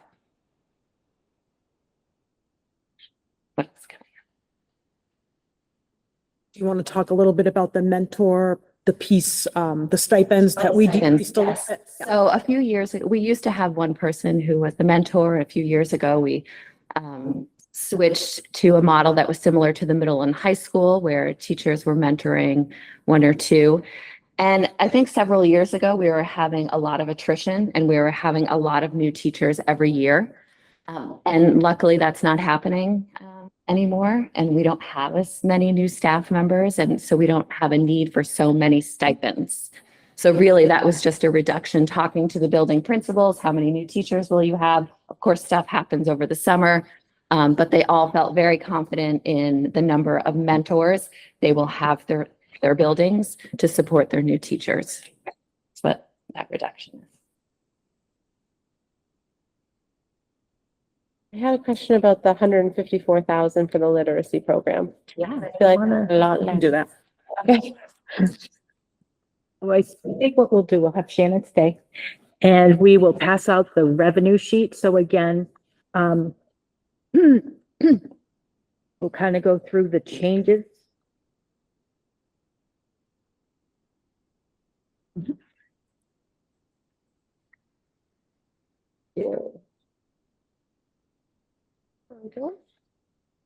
Okay. So what you see is that the school expenditures are reflected on the large pullout sheet you received earlier this evening. We've gotten the school budget expenditures down to 51,988,828, which is 4.2% increase over last year, which is amazing. The other change are this. You will see a new fund balance amount. One of the things we did is we moved both snow blower and new radio system from transportation. 1 year, buy these things, and I'm recommending that we use fund balance. And then that was 57,651 for those two items. We did have conversations with the fleet supervisor. We did talk to Leanne, the transportation director. They are pretty adamant that they need that larger snow blower, that the handheld home versions are just not going to be able to assist them the way they need it on those snowy mornings with the drivers. So we are recommending to keep that in, but as a one-time purchase, use the fund balance amount.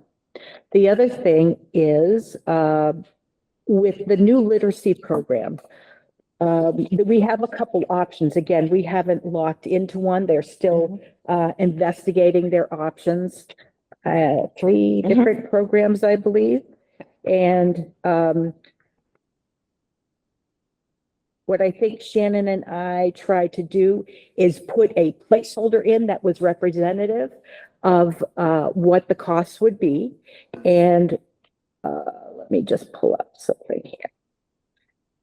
So the program we put in, has a, let me find this here.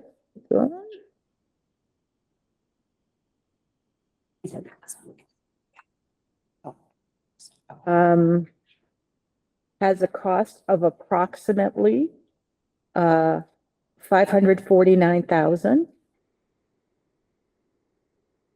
That is split between materials they need to get started, the workbooks, the, whatever it is physically that needs to be shipped to the school so that every teacher has them, so the students have what they need.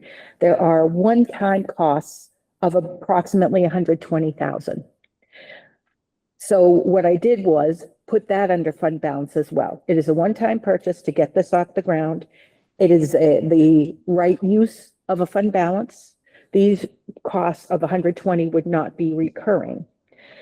What we put in the local portion of the literacy program is approximately a $350,000 cost, but that is a 3-year cost. These things you sign on for 3 years. So we pay it all up front, but we expense it over the next 3 years in equal parts. So that's approximately 117,000 a year. Plus, we also added in for this particular program, we added in a cost, an annual cost of 17,000 for dibbles. So you could, the 134,000. Let me see. I'm getting my numbers here. Do you want to talk about? Yeah, so originally, we had our budget presentations and I was kind of being mindful and knowing where we were in the process. We only had $100,000 in the teaching and learning budget because we were going to do an extended pilot, and upon discussion and reflection and brainstorming, knowing that the budget cannot take like a $500,000 hit, was unaware of the potential use for fund balance. And then remembering that we weren't doing a 1-year pilot. So reaching out again, getting new quotes for 3 years, knowing that that hits the budget annually differently. So it's not one large hit. So that was some of the strategizing that we did. Exactly. So if you take the 117, which is 1/3 of the 3-year contract, plus the 17,000 for dibbles, which is assessment tool, and you take the 120,000 that we will need to pay for those books, because we have to put those in the expense line. We deduct the 100,000 that we already had budgeted in the original budget that you received. That's how you get to the 154. And what you'll see again is the expense line didn't go down for that amount, but the revenue came up. So you will see that the school cost would be the same as if we reverse that.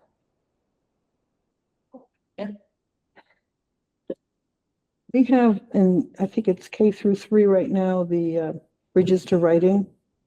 Will we be continuing with that, Audra? Even though, I'm sorry.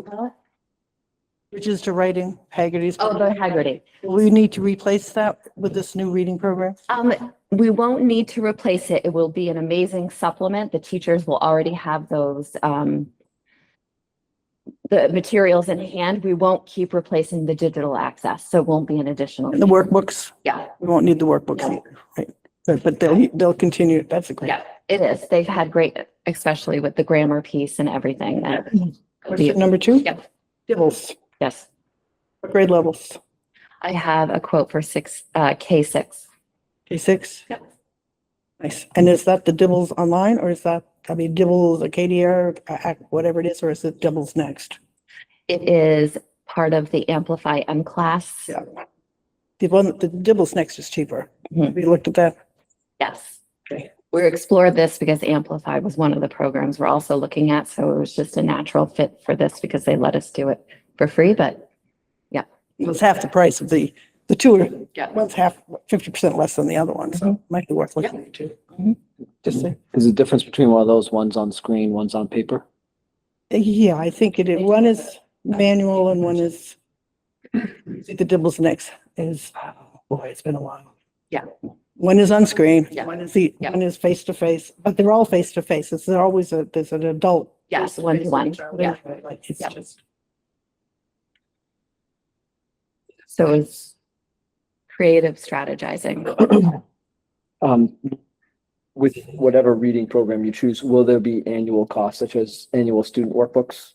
So that's part of the 3-year hit. Yeah. Right, so at the end of these At the end of the 3 years. 3 years, we'll then we have to talk negotiate again. for another contract. Yes, there's So- always a So that- teacher bundle and a student bundle. So the cost, so we can just assume, I mean, 117 per year for 3 years. And after 3 years, it'll be a little bit above that. Yep. Right, ongoing costs. Yep. Of the cost of Yep. doing that, right?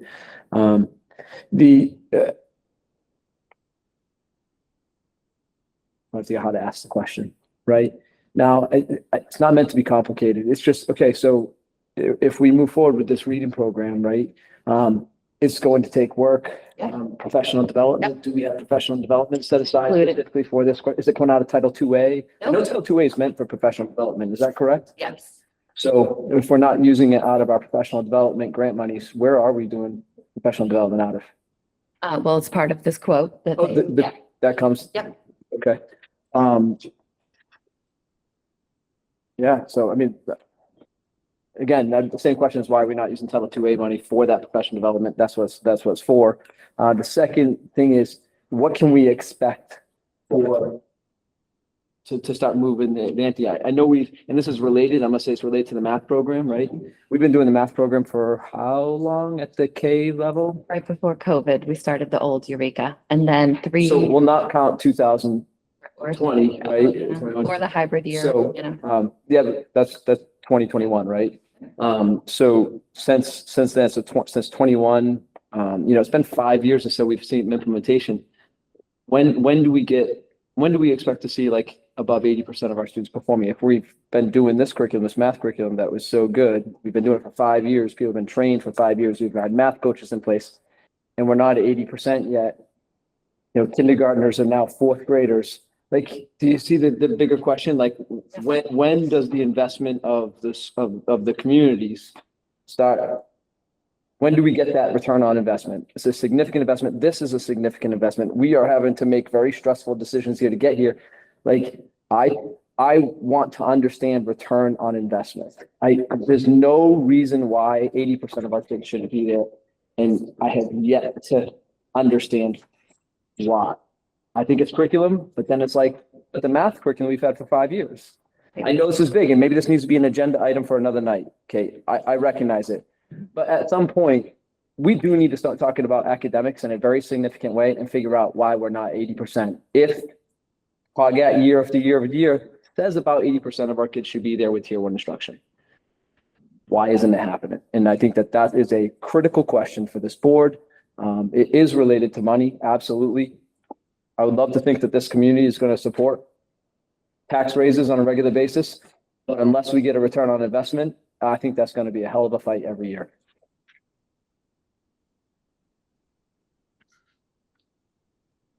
I do want to say Title II grant funds. They are for professional development. And one of our most important parts of professional development is sitting next to me. That's what we use it for. She is responsible for lots of that process. And that's why we use Shannon. Yeah, I just always thought Title 2A was specific, not to a person for providing, it's like the whole, if we were doing letters training for then Title 2A monies would pay for letters training to be happening. That's a professional development program for that. Maybe a philosophical difference, and I will acquiesce to a philosophical difference. I think Title 2A funds should be used specifically for professional development programs and opportunities for our staff to move the academic needle, not strictly for personnel positions, especially year after year after year. And I will just, my final rebuttal, as if we're in high school, class, right? Is that it's a federal program. There are rules of what you can include. We used to have literacy and math coaches in there. They have decided that those are not really allowed unless in certain circumstances. So the reason Shannon's in there is because it is an accepted use and it's consistent and we know, anyway. I'm done. It's a really quick question. I like the letters training. I really do, the professional development. In New Hampshire, I read that the entire state Yeah. gets it for free. Yeah. Can we find out how they did that and maybe see if the state of Maine would just maybe pick in? I know Carol Tolman lives in New Hampshire. She's one of the authors. So I don't know if it's part of that, but it sure would be nice if we could get the state to just maybe whoever talks. Are you going up to the state, Peg? I think one of the things that I would caution us on, and I understand what you're saying, but if we are implementing a new literacy program, that is major work for staff. And to start thinking about another training and a program, a philosophy. I agree. or Like that to me is. I was thinking maybe next year after they're settled. I think it's going to take time. It's a good program. Letters is just a really, even if we only did the first 4 modules, it just gets everybody on the same page of that foundational reading. And I think that our goal for literacy program would be for everybody to be on the same page. Yeah. So, yes. Thank you.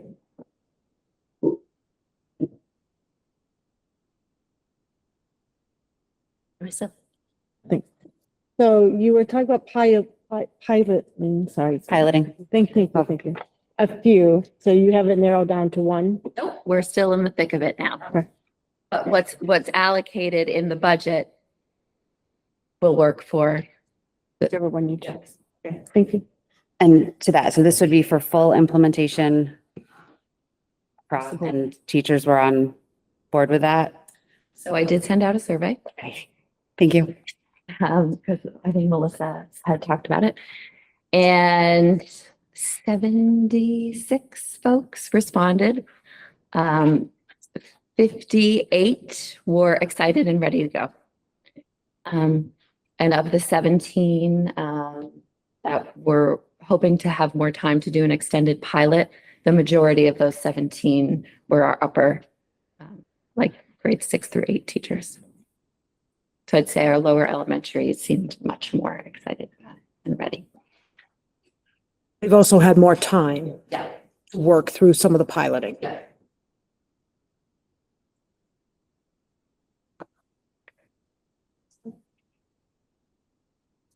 Well, we've crossed another thing off my list. Thank you, Coach. I feel confident by what you're saying. So then I still just have the behavioral health interventionist at NBES, and That is currently in the budget. That is not being moved. we are getting that. Okay. That is, yeah. I just want to make sure that's not going off. Cool. And all I got left is a 6th grade teacher. Thank you. I don't know if this is the right time, but can I ask 2 questions of just going through the book and random things that I saw that I just had questions about for budget transparency, if these come up later? Is that an okay time? Okay. The first one, I don't think we went over this one. The first one was library, which is tab 14. Second page. The salary, I didn't know there's a large increase in that, and I didn't know, or a larger than a typical increase, if that was something coming out of a grant or what that.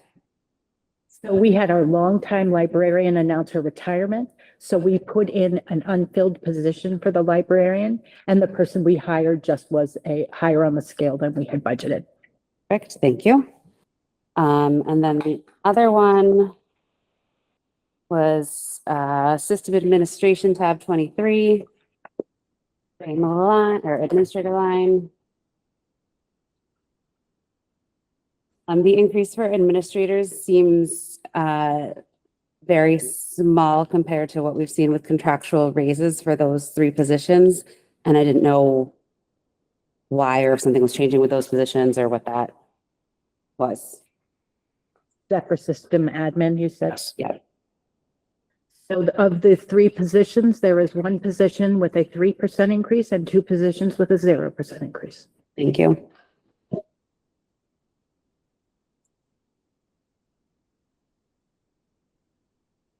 Is that it? Yeah. No more tabs? Not at the moment.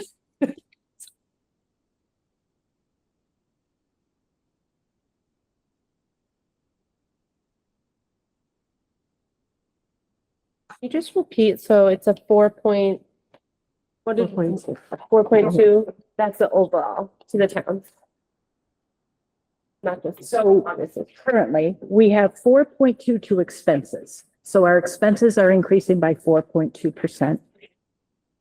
After we take in the revenue that we have anticipated, including fund balance usage for those items, we are coming in for the school portion, 7.39%. And for the overall, the taxpayers at 7.45. And where does that leave our fund balance for next year? So I am still working with the auditors to finalize that number. You have in one of your tabs, I don't remember which, tab 10, thank you. It's approximately 2.1 or 2.2 million.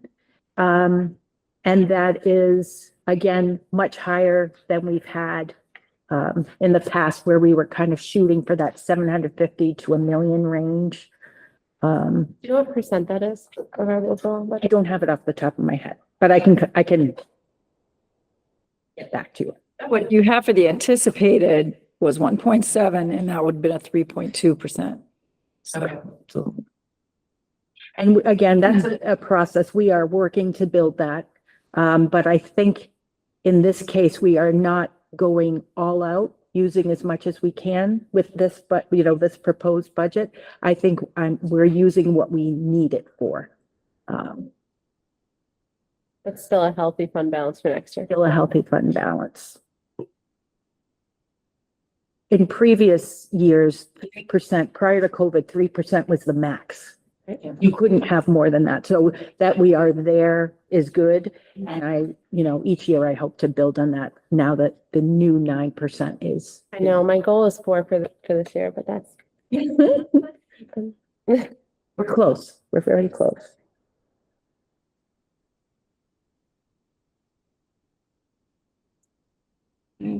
Allison, Allison can ask it. You want to ask about Chromebooks?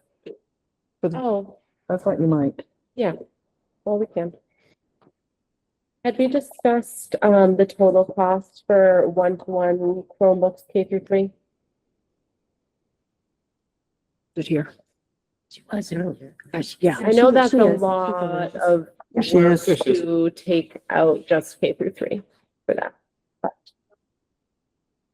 if you are able to.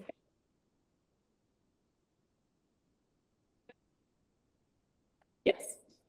Or tablets or whatever they are. So all the one-to-one, I know, that's why I know, because you have systems that you need anyways, whether or not K through 3 uses them, which I get, but just the one-to-one devices. I mean, there's a lot that goes into K through 3, so there's storage, the device themselves, the software used for K through 3. What is the Are you total? talking about iPads? Yeah, whatever their Okay, iPads. K to 3, we use iPads, so that's a little less complex than Chromebooks because it's fewer grades. Yeah. Per year, we buy about $1,000. $100,000 worth of devices. That's the total software cost for K to 3 that is student facing. It's not just teacher instructional use is about $10,000. But as we discussed at a previous meeting, the things that the iPads are used for at those grade levels, even at only 30 minutes a day, is especially necessary with fewer instructional resources in the classroom. As far as fewer ed techs, larger class sizes, no flex group, the way things will change.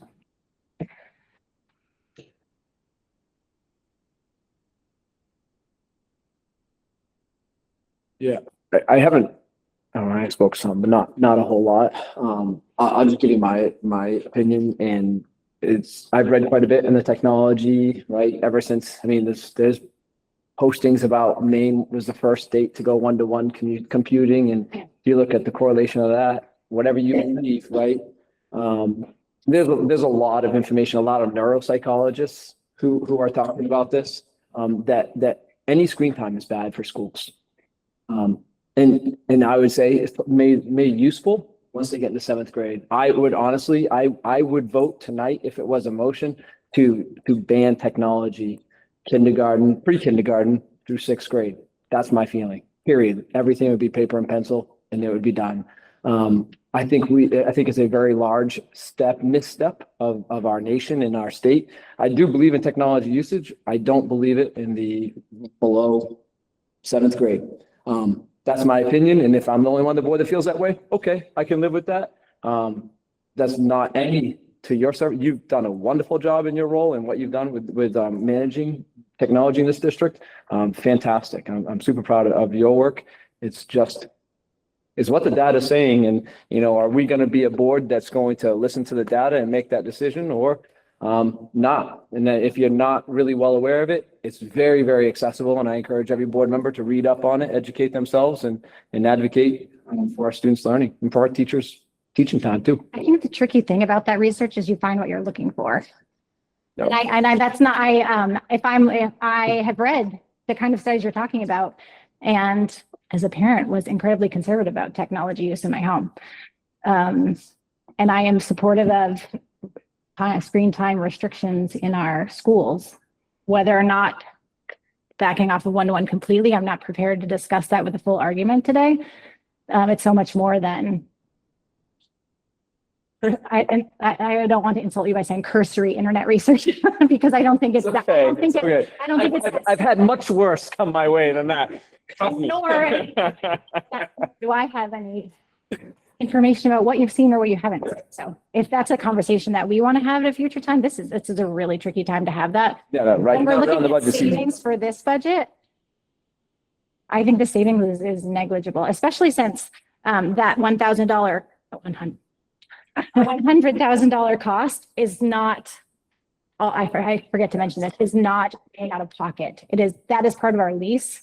So to this budget savings on those devices is negligible. I think it's a conversation for the future.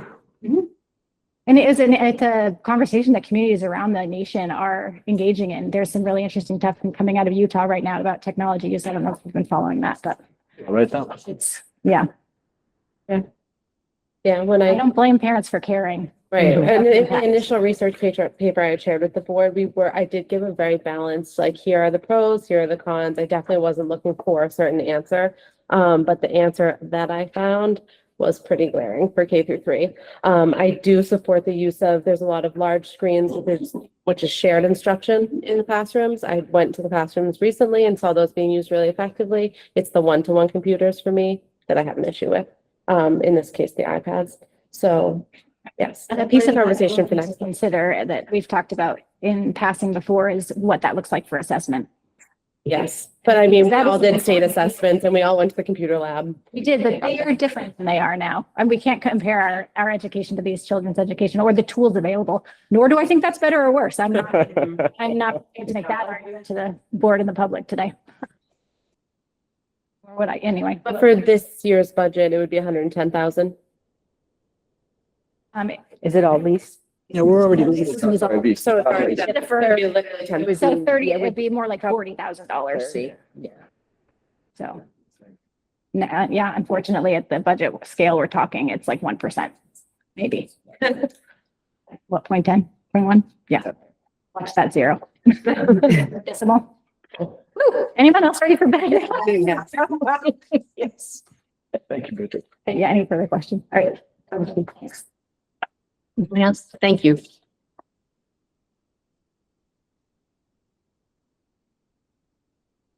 All right.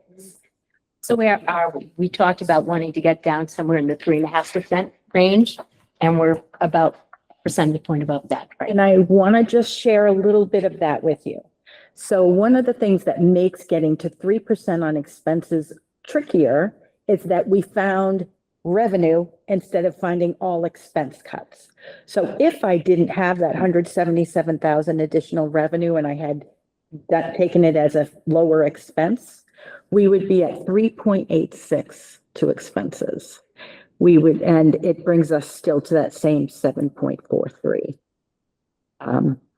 to taxpayers. But just that's, again, as we, you know, this, I just have to say again, people have said it, the work that this administrative team did in 24 hours Yes. to try to meet all of the individual requests and, you know, concerns that were presented to them is amazing. They did an amazing job working together as a team, trying to find things that,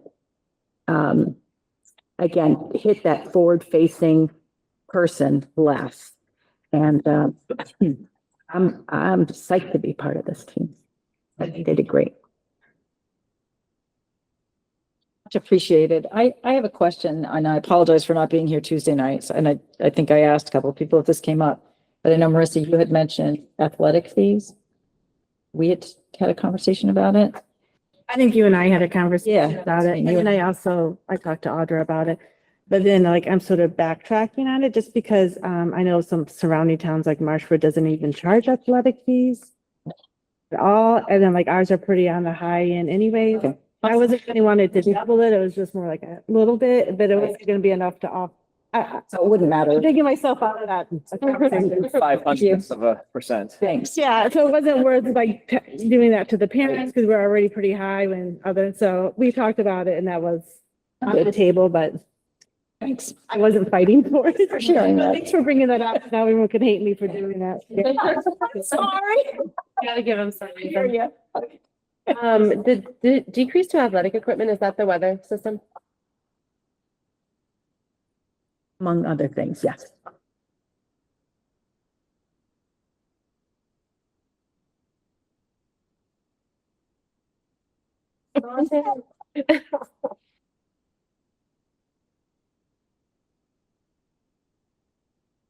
Question on transportation, because when we had the presentation, we had the radios as being something that was particularly needed. It's in the fund balance, but we also, the radios are in the fund balance. The purchase of the radios, the annual cost is up in contracted services. Okay, but the, good, because sometimes I miss it, but the snow blower tractor. That seems, well, fund balance still comes out of. It seems to me that the tractor, depending on the size, we don't actually have the actual size, but it sounds like a Kubota tractor with a snow blower attachment to it. Wouldn't that riding lawnmower with the snow blower attachment continue to work just as well for getting in and around those buses? I mean, do they really need, much as I'd like to have one myself with a heated, I mean, is that really necessary? Do we have? We have talked to Jeremiah, who runs the bus garage and is responsible for those types of things. It is something they have made do with an inadequate piece of equipment for a long time, and they need this. This is something they determine they need, and I would trust him. And if you would like to chat and have him come in to speak to the specifics, I think we can do that. Marissa brought up a good point with the number of snow days we have and when we have those snow days, if there's a lot of snow, we generally don't have school, so it's not really an issue of getting everything ready to go. It is an issue, and you do have snow events that happen all day, and you have people trying very hard to get those buses out on the road in a timely fashion. Like, again, it's only 10 days, but look at how long it took you to dig out of your own driveway a couple of times this year. Never mind dig out of your own driveway, come to your work, and then try to get things up and running. Even if it's a snow day for students, they still have to go through and clear. And so I would trust the person trying to do it. It's like, if you're a carpenter, there is a right tool for the job. I think this is the right tool for. I don't want to, it's not for me to nickel and dime this budget. I don't really want to, but I have a snow blower on a tractor. Takes me 2 hours to do my driveway. I don't want to do it this year. It's cold. I had Nathaniel do it. It took a half an hour with a plow. I don't understand why we go, I mean, it's cleaner with the snow blower, but it's a lot faster and quicker and cleaner, with the plow. So I'm just wondering, why would we go to something that's not as efficient, not as much fun? Well, it's a lot of fun, but it's just saying, I was just standing in the living room the other day scratching my head. It takes me 2 hours to do that driveway. It takes him a half an hour. Different size, but one's a Kubota with a snowblower on it and one's a plow. And the plow is much more efficient.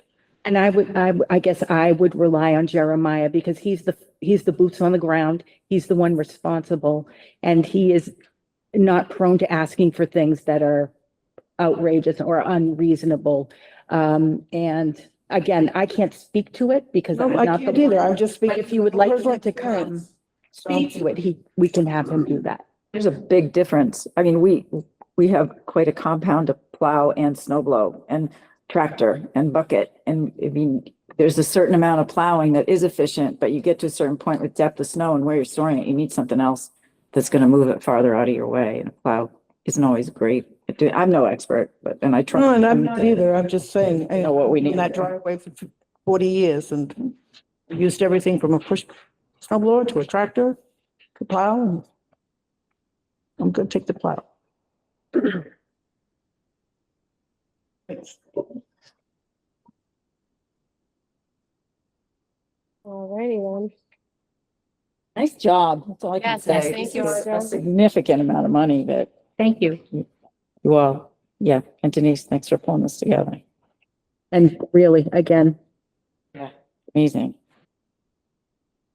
Not where anybody wants to be.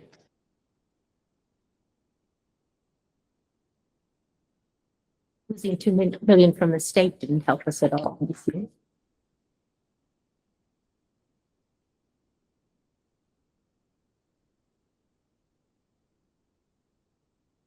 All right, everybody, it's 8:13 and at some point we gotta hear from everybody. I guess I'll get it started. Certainly appreciate the work that's been done. Absolutely. My preference is definitely to be down to 3%. I still think it's possible to get there. Some things in my mind that we've talked about, and it's not to rehash, but it's just to state where I am and why I'm there. I really think that we need to be at 3%. I know there are districts across Maine that have put a 0% increase to their communities because of the times. So, it's admirable for those communities and glad they were able to do it. And I understand why we're not there. We haven't talked about one of our resource officers. I do not believe that we need 2 resource officers in our district to be paid by taxpayer funds. I don't know exactly how many behavioral interventionists we have in the district. Is that a number that you can give me off the top of your head, or is that something that would require work? There's one at Huzzy, one at Knowlton, one at Hanson. Requested one for North Berwick. Which is in the budget, right? So Yes. Knowlton School, I already said. Yeah. And there would be 2 up here at the intermediate school, 2 at the intermediate school. So 6. When I think about behavioral interventionists, obviously they fulfill a role. I also know, in addition to behavioral interventionists, we have a number of school counselors who are available for crisis situations, just that, crisis situations. And I believe we have 12 school counselors across our district. And if my number is off by a lot, I apologize. Please correct me if I'm off.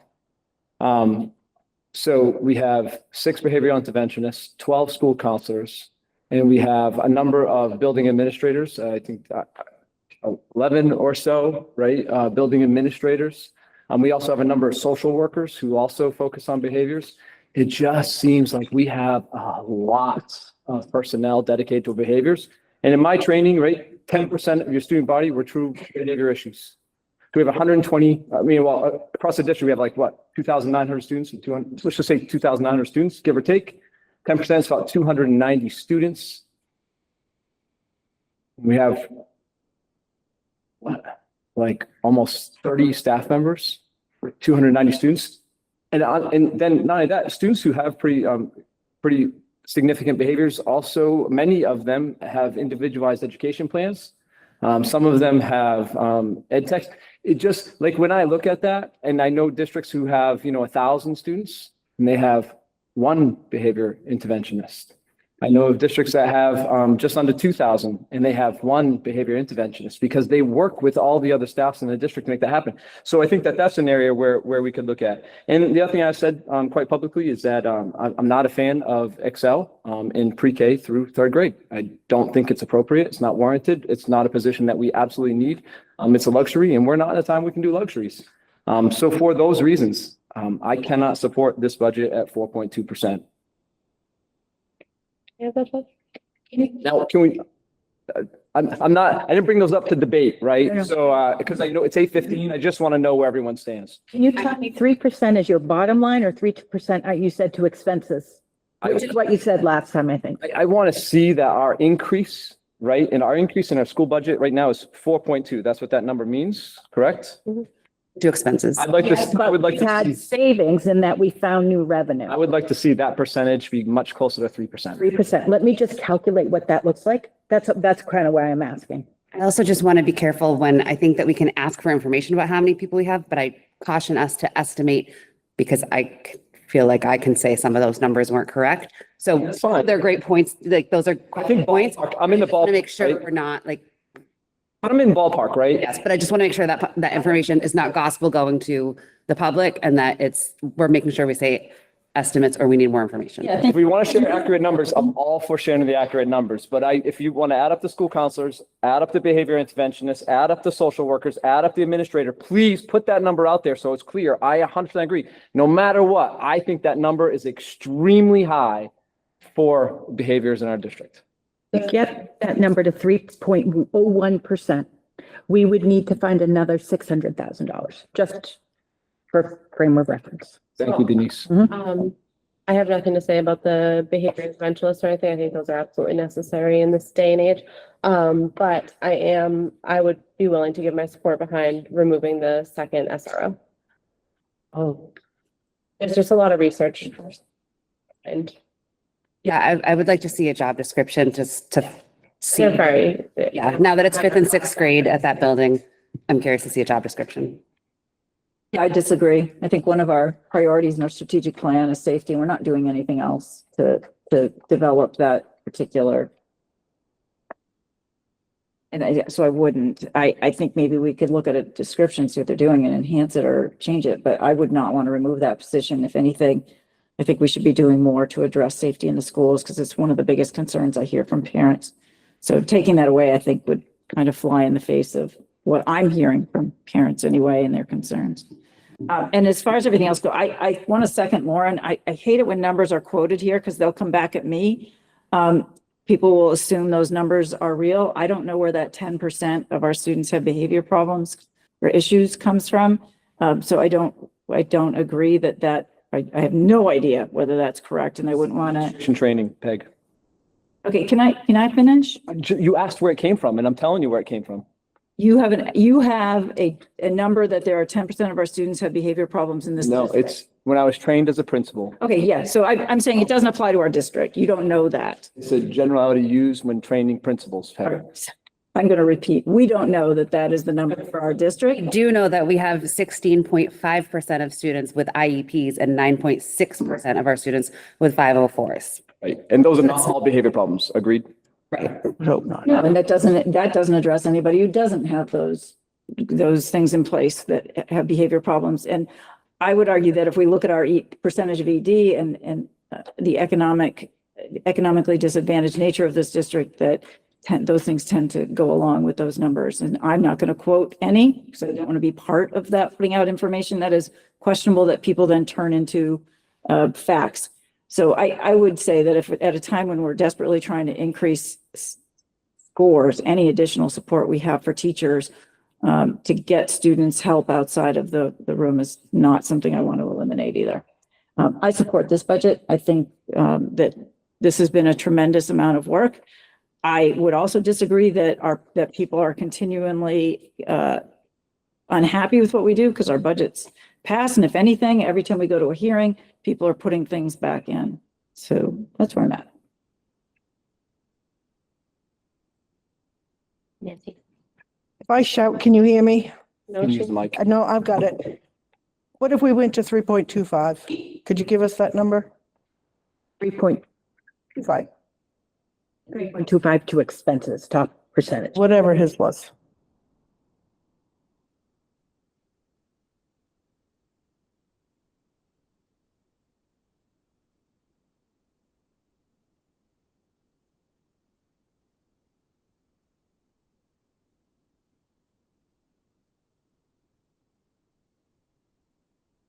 Approximately 475,000.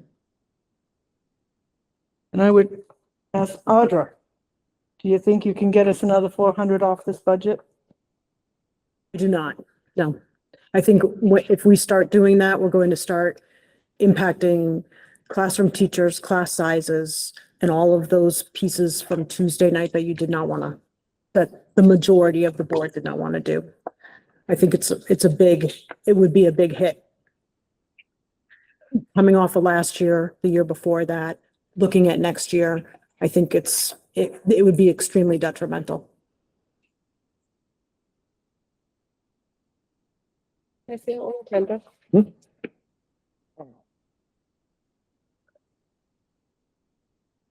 So, since you have voiced your support for the budget, I would also like to voice my support for the current budget as it's written.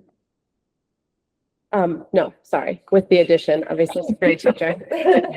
That's my one bugaboo. And we can take out the SRO to do that. Fight for it. There's a lot of research. Sorry. No, I was just wanted to. Marissa or Lauren? I think in the past 24 hours, some amazing things have happened. It's brought down to a little bit lower than what I was even say I was going to accept. I support this budget with the SRO, but I support this budget. And remind that, Josh, I respect you. You said you were going to support this budget if it included the reading program. You said that, Marissa.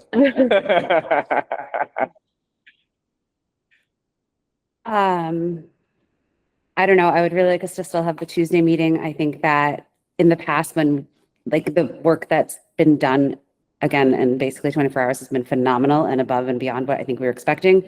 I also know that in the past, when things are this fast and people sleep on it for a couple nights or take a weekend and a day off maybe to breathe, I would be interested in seeing if anything pops in anyone's head at a random middle of the night thought between now and Tuesday, just to see for any potential adjustments.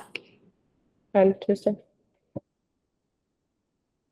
Anyone else on board with Tuesday? Tuesday's fine. Yeah. I think. Okay, so if we're voicing our opinion or disapproval, I was a bit underwhelmed by the spreadsheet. I was really hoping to see more action on it, that there would have been more of a reduction, going back to the people with a 7.45 increase in their taxes is and it's hard to swallow. So I too would like to see it come down. At this point, I don't support the budget.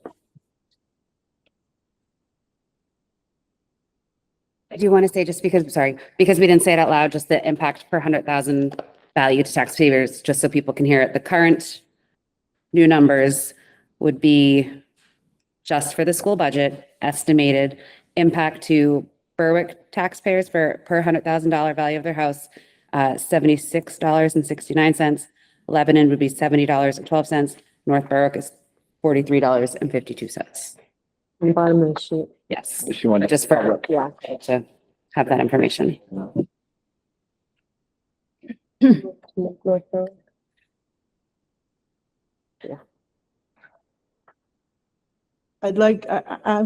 I'm in agreement with Lauren. I think we need to spend the weekend, spend some more time looking and see if we're talking at 400,000 or 600,000, we're talking, well, the SRO is 100 a quarter, and that brings it down. So every one of those, what I found out when I watched the budget work, little bits of money tend to make big differences.